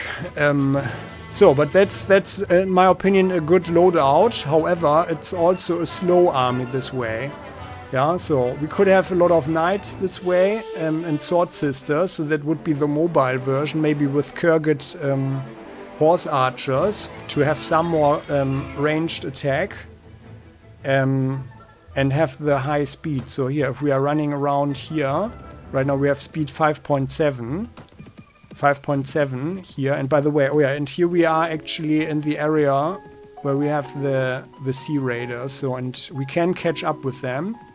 They have speed 4.9. Yeah, maybe let's do that. Let's have one attack here with them, and let's upgrade. The girl can go down here. The Vagirs, you are like that now. Let's have 2 knights. And let's see how they behave. So like that. And let's go for the Sea Raiders. So, but then otherwise that's actually the game. So it's just a huge sandbox. It depends what you want and what you do. And there That's we have a nice them. head So. you have on your shoulders. I will drink from your skull. I'm not afraid of you. I will fight. And that was, by the way, our beautiful face. And there, so, oh, it's night, okay. So everyone charge and weapons free. And that's our guy, so, and by the way, let's actually switch this one off again. Yeah, I mean, it's actually, I like it that we have this. But it's also kind of cool, not to. So I like to fire the crossbow there, and then, yeah, well, actually I have this, there, knocked him over, but only 41. Okay, I should have restarted before doing this here. I should have restarted the game, actually. Or I played too long. So, that's actually a thing, so that we have the frame drop. That we have the frame drop going there. Or maybe let's just watch it then. These guys here. You guys? Yeah, you get it. Right. You mess them up. Very good. Oh yeah, there are more over there. Oh no, those are ours. Okay, good. Yeah, that's one strong argument to have, to have your heraldic signs there. So we gained 2 renown and 6 morale for the party. Took 5 more sea raiders hostage, so to speak. Heavy battle axe. Oh yeah, finally some normal leather boots here for the team. Yeah, okay. But yeah, we are not continuing this. So, but that's the game. This here is the training area, so to speak. With tougher enemies that give good loot. This is the best looting option here with fights. Beyond, of course, becoming a vassal and fighting enemy kingdoms' forces. Yeah, where you have the additional option to make people surrender and imprison them and then let them free for honor. And right now that I just started here, our honor rating is only 20. But I send out all the guys, and our right to rule is 39 now. So the characters have the option, if you talk to them, Ymira got a level here, that's nice. If you talk to them, I'd like to ask you something. And everyone you can send out on a mission according to their personal beliefs, how you would rule the country as a new king. Like, for example, some people, like the nobles especially, they want the old noble rights to be reinstalled and reinstalled. Reinstated, that's the right word. While others, like, for example, yeah, here, how are things going? Okay, never mind. Like Borja, who is a former horse thief, he asked for pardon for all criminals, yeah.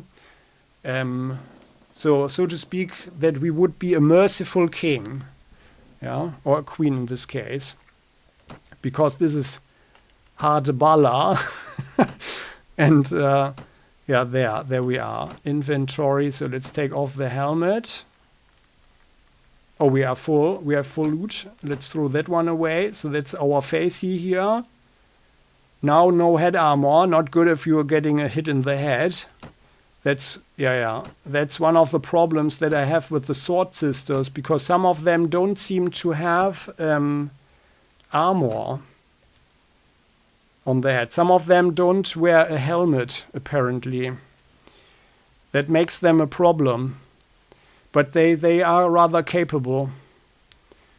But sometimes they die, so I feel that they are dying more easily, despite the plate armor, than others. Yeah. But well. So, and that's the game. Mount Blade Warband. I feel that it lacks a story. I mean, I do understand the concept. It is something, and now I'm getting to the real criticism here. So, I mean, like a lot of stuff that I showed you, it's something that is a lot of fun for me personally. I really love it to upgrade the guys, you know, to have this party here with them. Ymira, let's talk about your skills. So here, for example, she could use strength right now for 9, but we would still give her the wound treatment here. And this way she could wear some better armor if we find something as well. Yeah. So and then we've got this here on 5. Yeah, I'm a bit sad now because I'm not going to continue playing this. But it's no use. So I don't want to suffer the bug. And I think with the mods is probably more interesting. The whole thing is too shallow and too superficial for me personally, I feel. At the same time, it's a lot of fun. So that's a weird thing. There are not many games where I think that this grind that you're going through here, yeah. Oh God, I just remember something. I interrupted myself when talking about the trading route, right? Or let's do that. Sorry about that. So let's do it quickly. So clockwise. So what I did was Praven, Beer, and Tsuno, then Tyr and Sargoth with fish and salt. Wordcheck also has fish and salt. Rivercheck also fish, but by salt, and has other stuff as well, depending on the day, I guess. And you can get some fighting done here. Like if you're here, actually most of the stuff you can sell. You can sell the salt here in Rivercheck, and ideally you don't have so much stuff in your inventory anymore, which gives you an opportunity to fight the sea raiders here. Then you buy some stuff here. Let's go to Rivercheck and have a look again. And usually there are some things that you can buy here, like everywhere. It depends a little bit. Let's have a look here. What do they have? Like sometimes some raw silk or so, but also fish. Yeah. And it's only like 3 to 4 units of fish and also beef and stuff. Yeah. And actually not much to buy here, but you can sell stuff here. And then from Rivercheck to Kurav and Kudan, or better, directly to Kudan, then down to Kurav, then Ravardin. Dirim, Halma Nara, Ishamur. Then you really cover everything in one go. Yeah, here Ravardin, Kurav, Kudan, there's a lot of meat here, like the dried meat. And I just found it out, the dried meat you can buy for something like 50 to 60 or so, and here in the desert they pay a premium of 115, 120 or so for it. Yes, you can get that. Over here in Ravardin you can buy iron very nicely there. Furs often in Kudan. Dirim is a good location to buy bread. And like if you're going around, you're usually going through the villages as well. And I felt that they like the bread. They usually pay a lot of money for the bread. So you buy the bread at something like 30 dinars and you sell it usually at something around 52, 55 to over 60 dinars in the villages. And that way you don't need to give the villagers money for their stuff, but rather give them the bread. Yeah. Then here Halmar. I think in Halmar there was just general stuff. But what gets very interesting is actually Ichamur and Tulga here. Because here also in Barie sometimes we have spice. And spice is super expensive, costs like something to buy, something like 500, 400, 500, sometimes if you're lucky 300 per unit, and you can often sell it at more than 800. So that's the highest profit. Then you go further around to Barie, here into the desert, Amarat, and all of here there are date fruits that you can buy and sell for something like 120 and buy them for 20 or so, between 20 and 60. Yeah, that's really good profit. Going further down to Durkaba, Shariz, which is usually also a Serenade, but the Road Dogs just took it over here.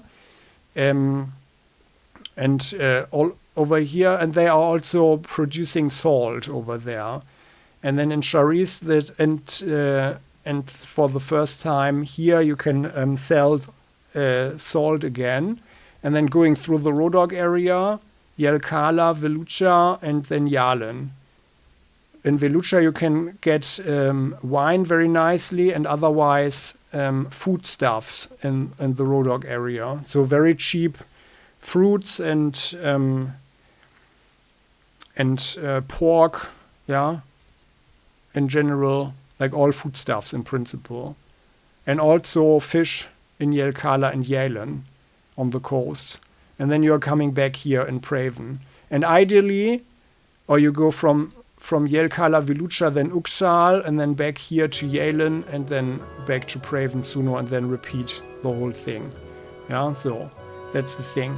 And that's what I did. And like here in this playthrough with this crew here, let's see, quitting, loading. So we are in already day 169. And as we can see, I built the weekly budget. So we've built all of this here. And we are only lacking something like 2 or 3 towns. Because I don't have the relation with the guy who owns it, unfortunately. Yeah, but also only because he didn't give me a quest. It's just on -1 or so. It started on -1 reputation with the person. Like here in I think here I don't have one in Amarat and in Baria, I think, because the guys don't like me, or they started out at -1. But I already did a couple of jobs for Baria, and this. Where is she? Oh no, it was the other save game. Okay, so here I did it already. That was the girl that was kidnapped. So and for that I had to go all the way from Baria over here to Udiniat. Yeah, on the other side. For 1 point of relation. And that's the point. So you are really you have to do a lot of grinding in this game, so to speak. But I do like the concept a lot, and also the fights. That's actually pretty cool. Yeah, the game gets more interesting if you are a vassal though, and then your idea is to rebel against the king and then establish your own kingdom, and then you can make your wife your minister, for example, or one of your companions, but your wife is utterly capable, and then she gives you some additional quests apparently. As a wife, oh yeah, by the way, let's have a look at the wife. Let's load this one here as the last thing. Let's run over here. I think she's in Velucha. Like a lot of stuff is happening that I would like to have control over. So we are just running here, and our speed is 7.2 now, right? So that's good that I can demonstrate that. So here there's a friendly Count Freitchen there. I'm not sure. Are we actually at war with the... Here, Swadia. So I am working for Swadia, or like King Harlaus is my liege lord. We are at war with the Rodoks and with the Saranets. Okay, yeah. Oh yeah, they're fighting over there, yeah. That's a big battle, but usually I would go into the fray now, but I just want to check and show Velucha. So, and I actually saw to it that I wanted to prepare for my own kingdom. So we are owning Maras Castle, Haringoth Castle, Vincourt Castle, Uxal. I wanted Greenwalder. We have Dirim, Derchios here, and Randy. So, and Zenuska Castle, did I actually have that? Over here? I know, here, sorry. Oh, we are here, okay. Let me just check that. Weekly budget. Zenuska, yeah, it's also under control. Okay, good. So, and that would be a nice kingdom here altogether. But I can't rebel. I can't just go to the... Yeah, I need some reason or so. And whenever I conquer something, he's giving it to me. Yeah. And the more I take, the higher this...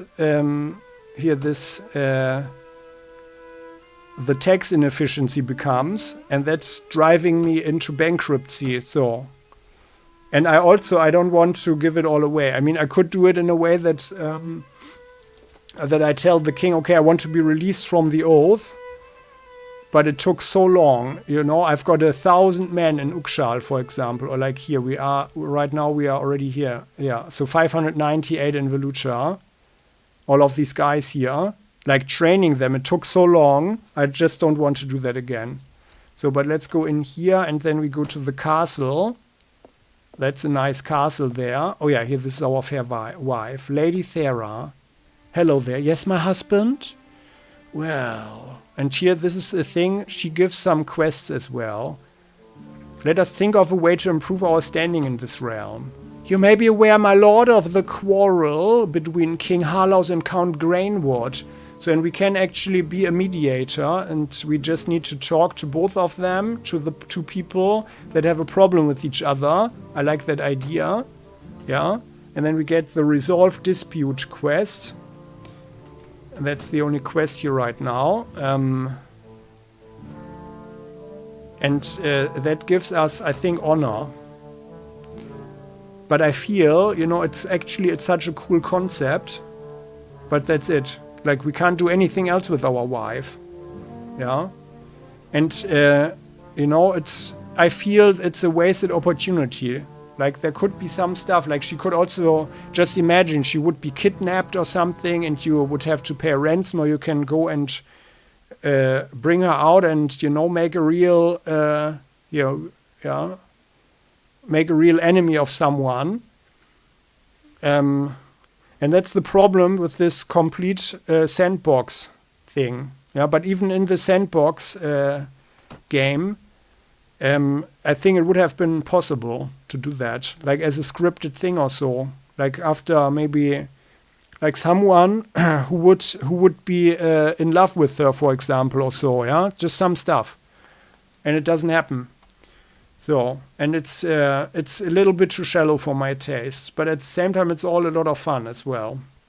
So, and by the way, look at our hairstyle. That's the thing here, right? That's good for the lies, or not to have them, rather. The second thing you can do with the wife is to have a nice feast. A splendid idea, my husband. However, to not insult our guests, we must make sure that we can provide a large and varied repast for the lords, their families, and their retinues. All told, we should count on a couple of 100 mouths to feed over several days. Let us take an inventory of our household possessions. Of food, which must come before everything else. The amount is magnificent, so I've got a lot of stuff in our inventory. And the variety is bountiful. Oh, it's not magnificent. Of drink, which guests will expect in great abundance. The amount is magnificent and the variety is magnificent. Of spice, which is essential to demonstrate that we spare no expense as hosts. The amount is magnificent. Of oil, which we shall require to light the lamps. The amount is magnificent. Overall, our table will be considered sufficient. Let's add more items to the store. So this is all that we have here. Yeah. So I brought a lot of stuff. Spice is salt and spice. We have lots of ale, we have honey, we have wine. Honey is considered a food thou. We have pork, and the good thing is, by the way, things are not going to rot inside of our larder here. Fresh beef, fresh chicken that I put in here. Yeah, so, but by the way, as you can see, we've got the bread here, and as you can see, so we are nibbling on several items at once, and I am not allowed to stack it again. Oh yeah, here we've got smelling pork already here. It's getting bad. Yeah. So that's the game. And I am a little bit disappointed. I mean, it's cool, but it would have had so much more potential. And the pure sandbox aspect, I think, like for the real long term, yeah, you need to be able to really suffer through the grind, so to speak. And while it's really interesting and cool to see your kingdom grow, like it is also very difficult to find the right time. Yeah, I could have had rebelled at some point, and I did that. And then it's also a cool red color that your own units get. And I even had a number of guys come in that could have that I had at 100 points that were very good friends. So let's have a look here. View list of known lords by relation. So I've got a lot of good friends here. as you can see. Lots of good guys here that I could also probably convince to come over in time, especially after they have a fallout with their liege, which they regularly have. Yeah. And here we don't have any... Oh yeah, here, the courtship relation. So I talked to a lot of ladies during this courtship situation. And our fair wife, Lady Farah, let's have a look at the notes, characters. So that's us here, Hardball. Count Raymald is our father-in-law, that's him. He's a cool guy. Oh, by the way, he's got the white eagle with the orange banner there. Emir Dirigun. So Emir, the Dirigun, the guy got thrown out from the Nords, and now he's working for the Saranids. But his relationship with his liege is super bad at 95, so he's going to flee that one soon as well. Lady Ayr is our mother-in-law. Yep. And Lady Thera, that's the wife. Hello there. She's supportive to us. Wandering Bard told us about her, said that Lady Thera is a lady of the highest moral standards. Very admirable, and very hard to please, I warrant. And we pleased her, and she became our fair wife. And that's it.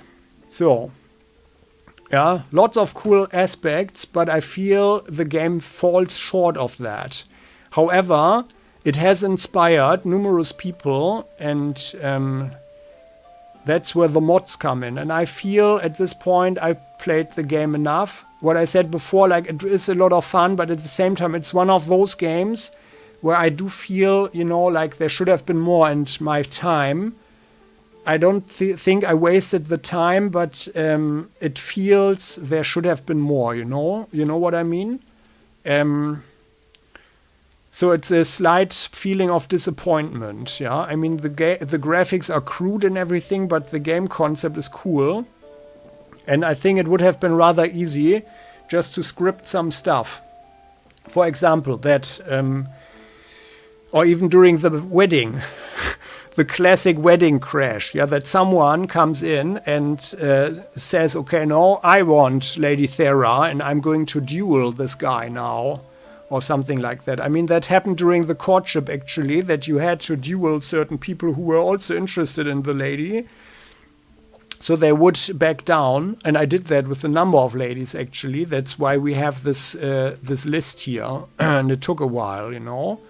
Like, I did that while doing the round, yeah. Oh yeah, here, Lady Thera, so she's the one. She became the one at 42 points, yeah.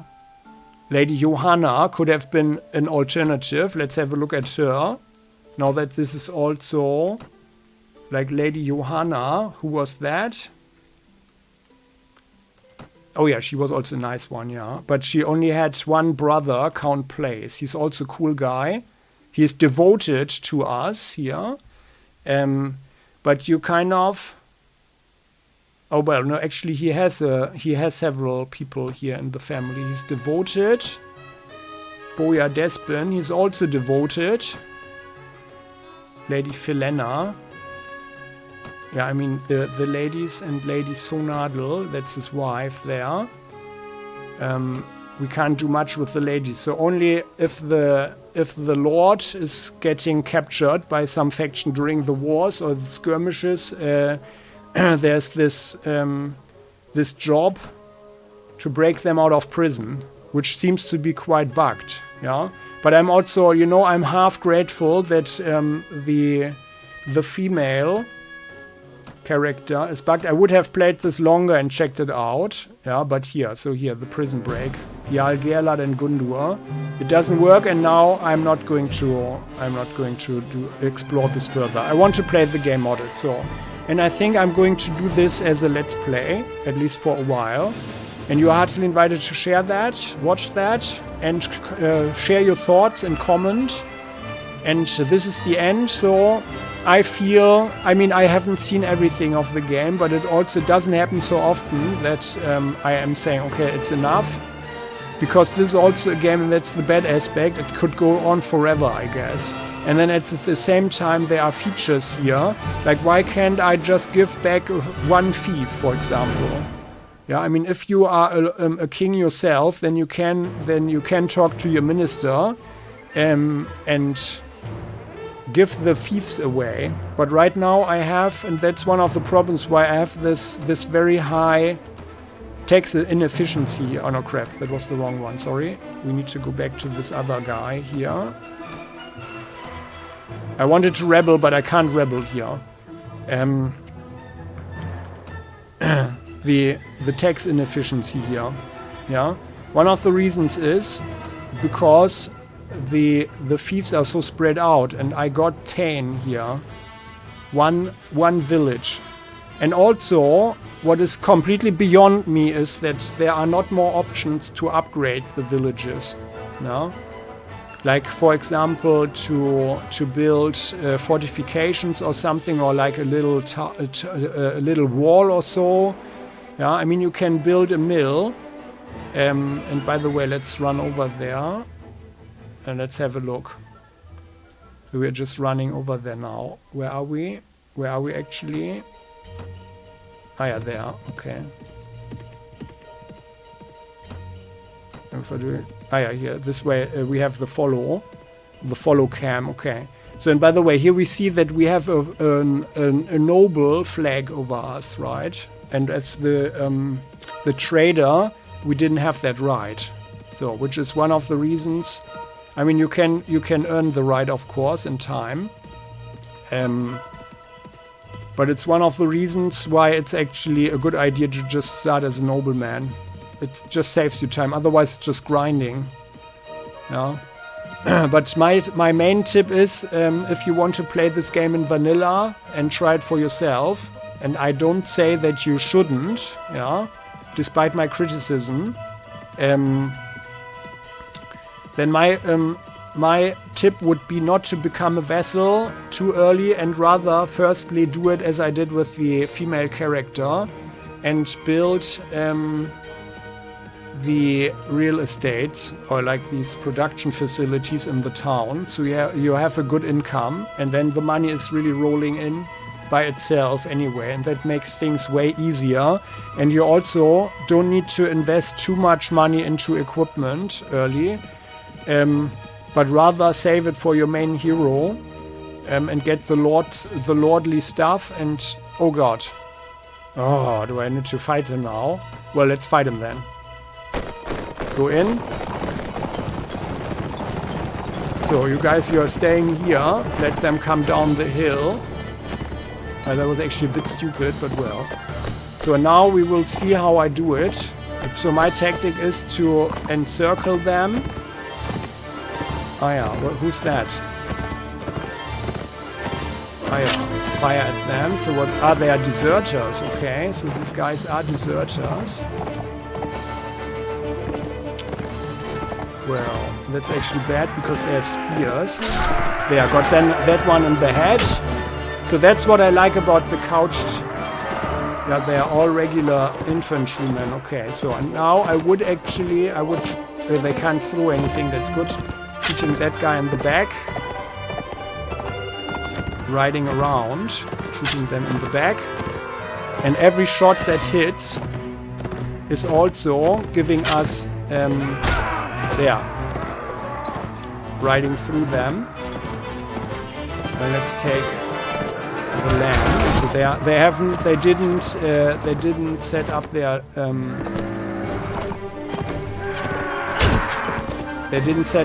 oh, why are the guys standing there like this?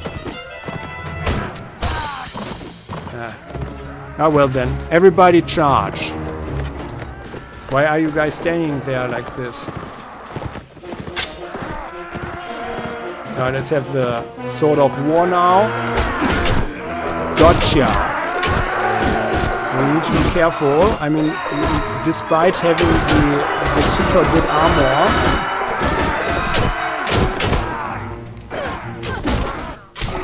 we are not invincible, of course.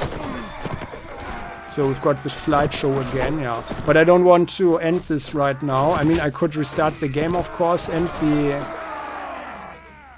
this thing, but you can, yeah, this way. Yeah, it's crap. There. That guy, got that guy. Yep, he's down. Okay. Let's just wait here. So like this.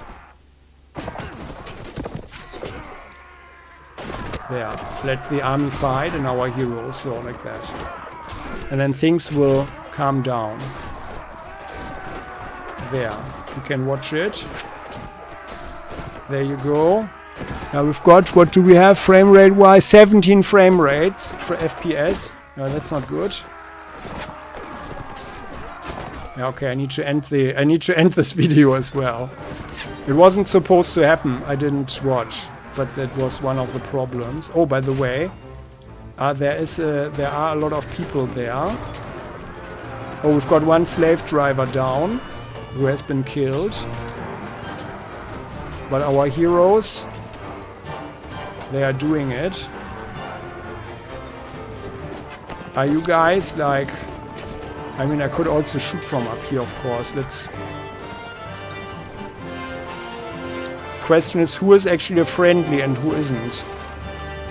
And you can actually, if you shoot someone, you have friendly fire. Oh, we already won. Okay, good. So, we won this. Very good. So, we've got one killed slave driver. Okay. Alright. Yeah. Swardian footman. Oh, they've got some stuff here. Rusty mail. Yeah. So, and it depends what kind of enemies you are fighting. And that's a nice concept, that you're getting the loot out of that. 295. So, we wanted to look at Hayen. Yeah, to check out the... Oh, they are also hunting us now. These guys. Yeah, now I need to look a little bit. Who is that? 80 deserters, Swardian men at arms. What, 80? Where do they get 80 from? Wow. And they move at 5.5 and we move at 7.2. Well. So after a while of being looted, the town is, or the village is going to be rebuilt automatically. So here we can manage this village here. So that's the option if you have it as a fief. So we have built a watchtower and a messenger post. So the watchtower increases the range where we can see what's going on and if there are enemies around, and the messenger post is giving us the info. We can build a manor. A manor lets you rest at the village and pay your troops half wages while you rest. Okay. But it costs 4,800 dinars. And takes 51 days, by the way. And the mill increases village prosperity by 5%. Costs 3,600 dinars and will take 39 days. And the school increases the loyalty of the villagers to us by +1 every month. As the party member with the highest engineer skill 8, Atima would build it in 57 days and it costs 5,400. So... like, why should I do that? It takes forever, and, you know, that's also a missed opportunity in this game, that you can have more upgrades for your assets here. Yeah, I mean, that would be the fun thing about this. So, and that tells me that they had a nice concept, but they did not look, they didn't see it through. I mean, okay, every project needs to end at some point, of course. But there are some features where you would think, okay, they are completely obvious to implement. Yeah? I mean, I know that they wanted the game to have some more fantasy factors. So, for example, in the game files, apparently there are undead that were supposed to be an additional faction that would come over everybody. And I do like the idea. That's actually pretty cool.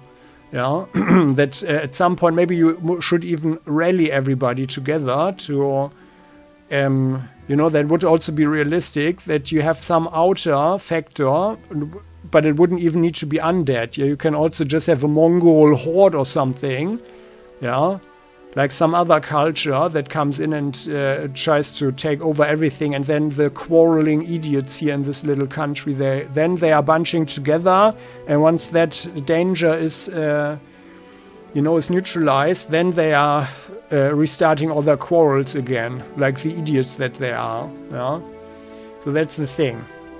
But well, so I feel it's an enjoyable game, but it has significant flaws, and this is a title that sucks away a lot of time, and you don't get enough out of that. That's what I would say. Yeah, like if I compare to other games that I really love and where I invest also a lot of time in, like for example X3 Terran Conflict, which has, if you will, a similar approach, that you have a strategic layer where you can do a lot of stuff, and you have also these action phases in the game that you are fighting yourself, or you can if you want. Yeah, that's also the thing here. You don't have to. You can send in your army and fight for you. You don't have to do it yourself and do it as an auto battle or something.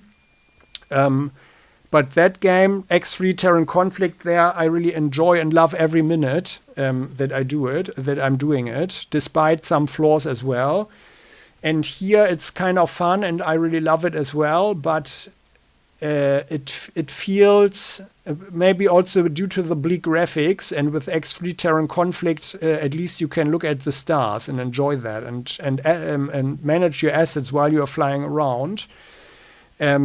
Which gives you the sense, that you are actually doing something. While here in this game, so if we are running, then all we can do is actually look at this little guy here running around, and that's actually, like, especially for longer distances, it's too tedious. There should be some other aspect here, at least, and that's one of the reasons why you want some good graphics in the game as well, so it's not so basic, so you can at least look at the nice landscape or so. I mean, it's of course an old game, an old title, but it's not that old, and they could have done better. I mean, look at this, like here, look, the textures, it doesn't look good. They should have done that much better. So that's the thing. And then also that everything is so superficial and everything is completely generic, and you have too little options. On the other hand, of course, they have created a dynamic world here. So all the characters, they act independently, and that's also quite an accomplishment, by the way. So the game works in the sense. The game does work, and I mean, there is a good reason that there are so many fans. By the way, we really have a problem, or we would have a problem, with 80 men-at-arms in our neck, despite having superheroes here. But that's a problem. 80 of them. I wonder where they came from which army. But so and that concludes this video and this little review, not after 100%, but after a significant amount of time. So, and well, I'm looking forward to the modding. Let's see how that improves the game. But now I can say that I saw a lot of this game, a sufficient amount of the game, and the game rather failed me than anything else. I would have liked to play it a little bit longer, but now I think we have reached a point where it's probably just getting tedious. I would have liked to see it, to see the later layers of being a king for yourself. I mean, I looked into it off camera a little bit.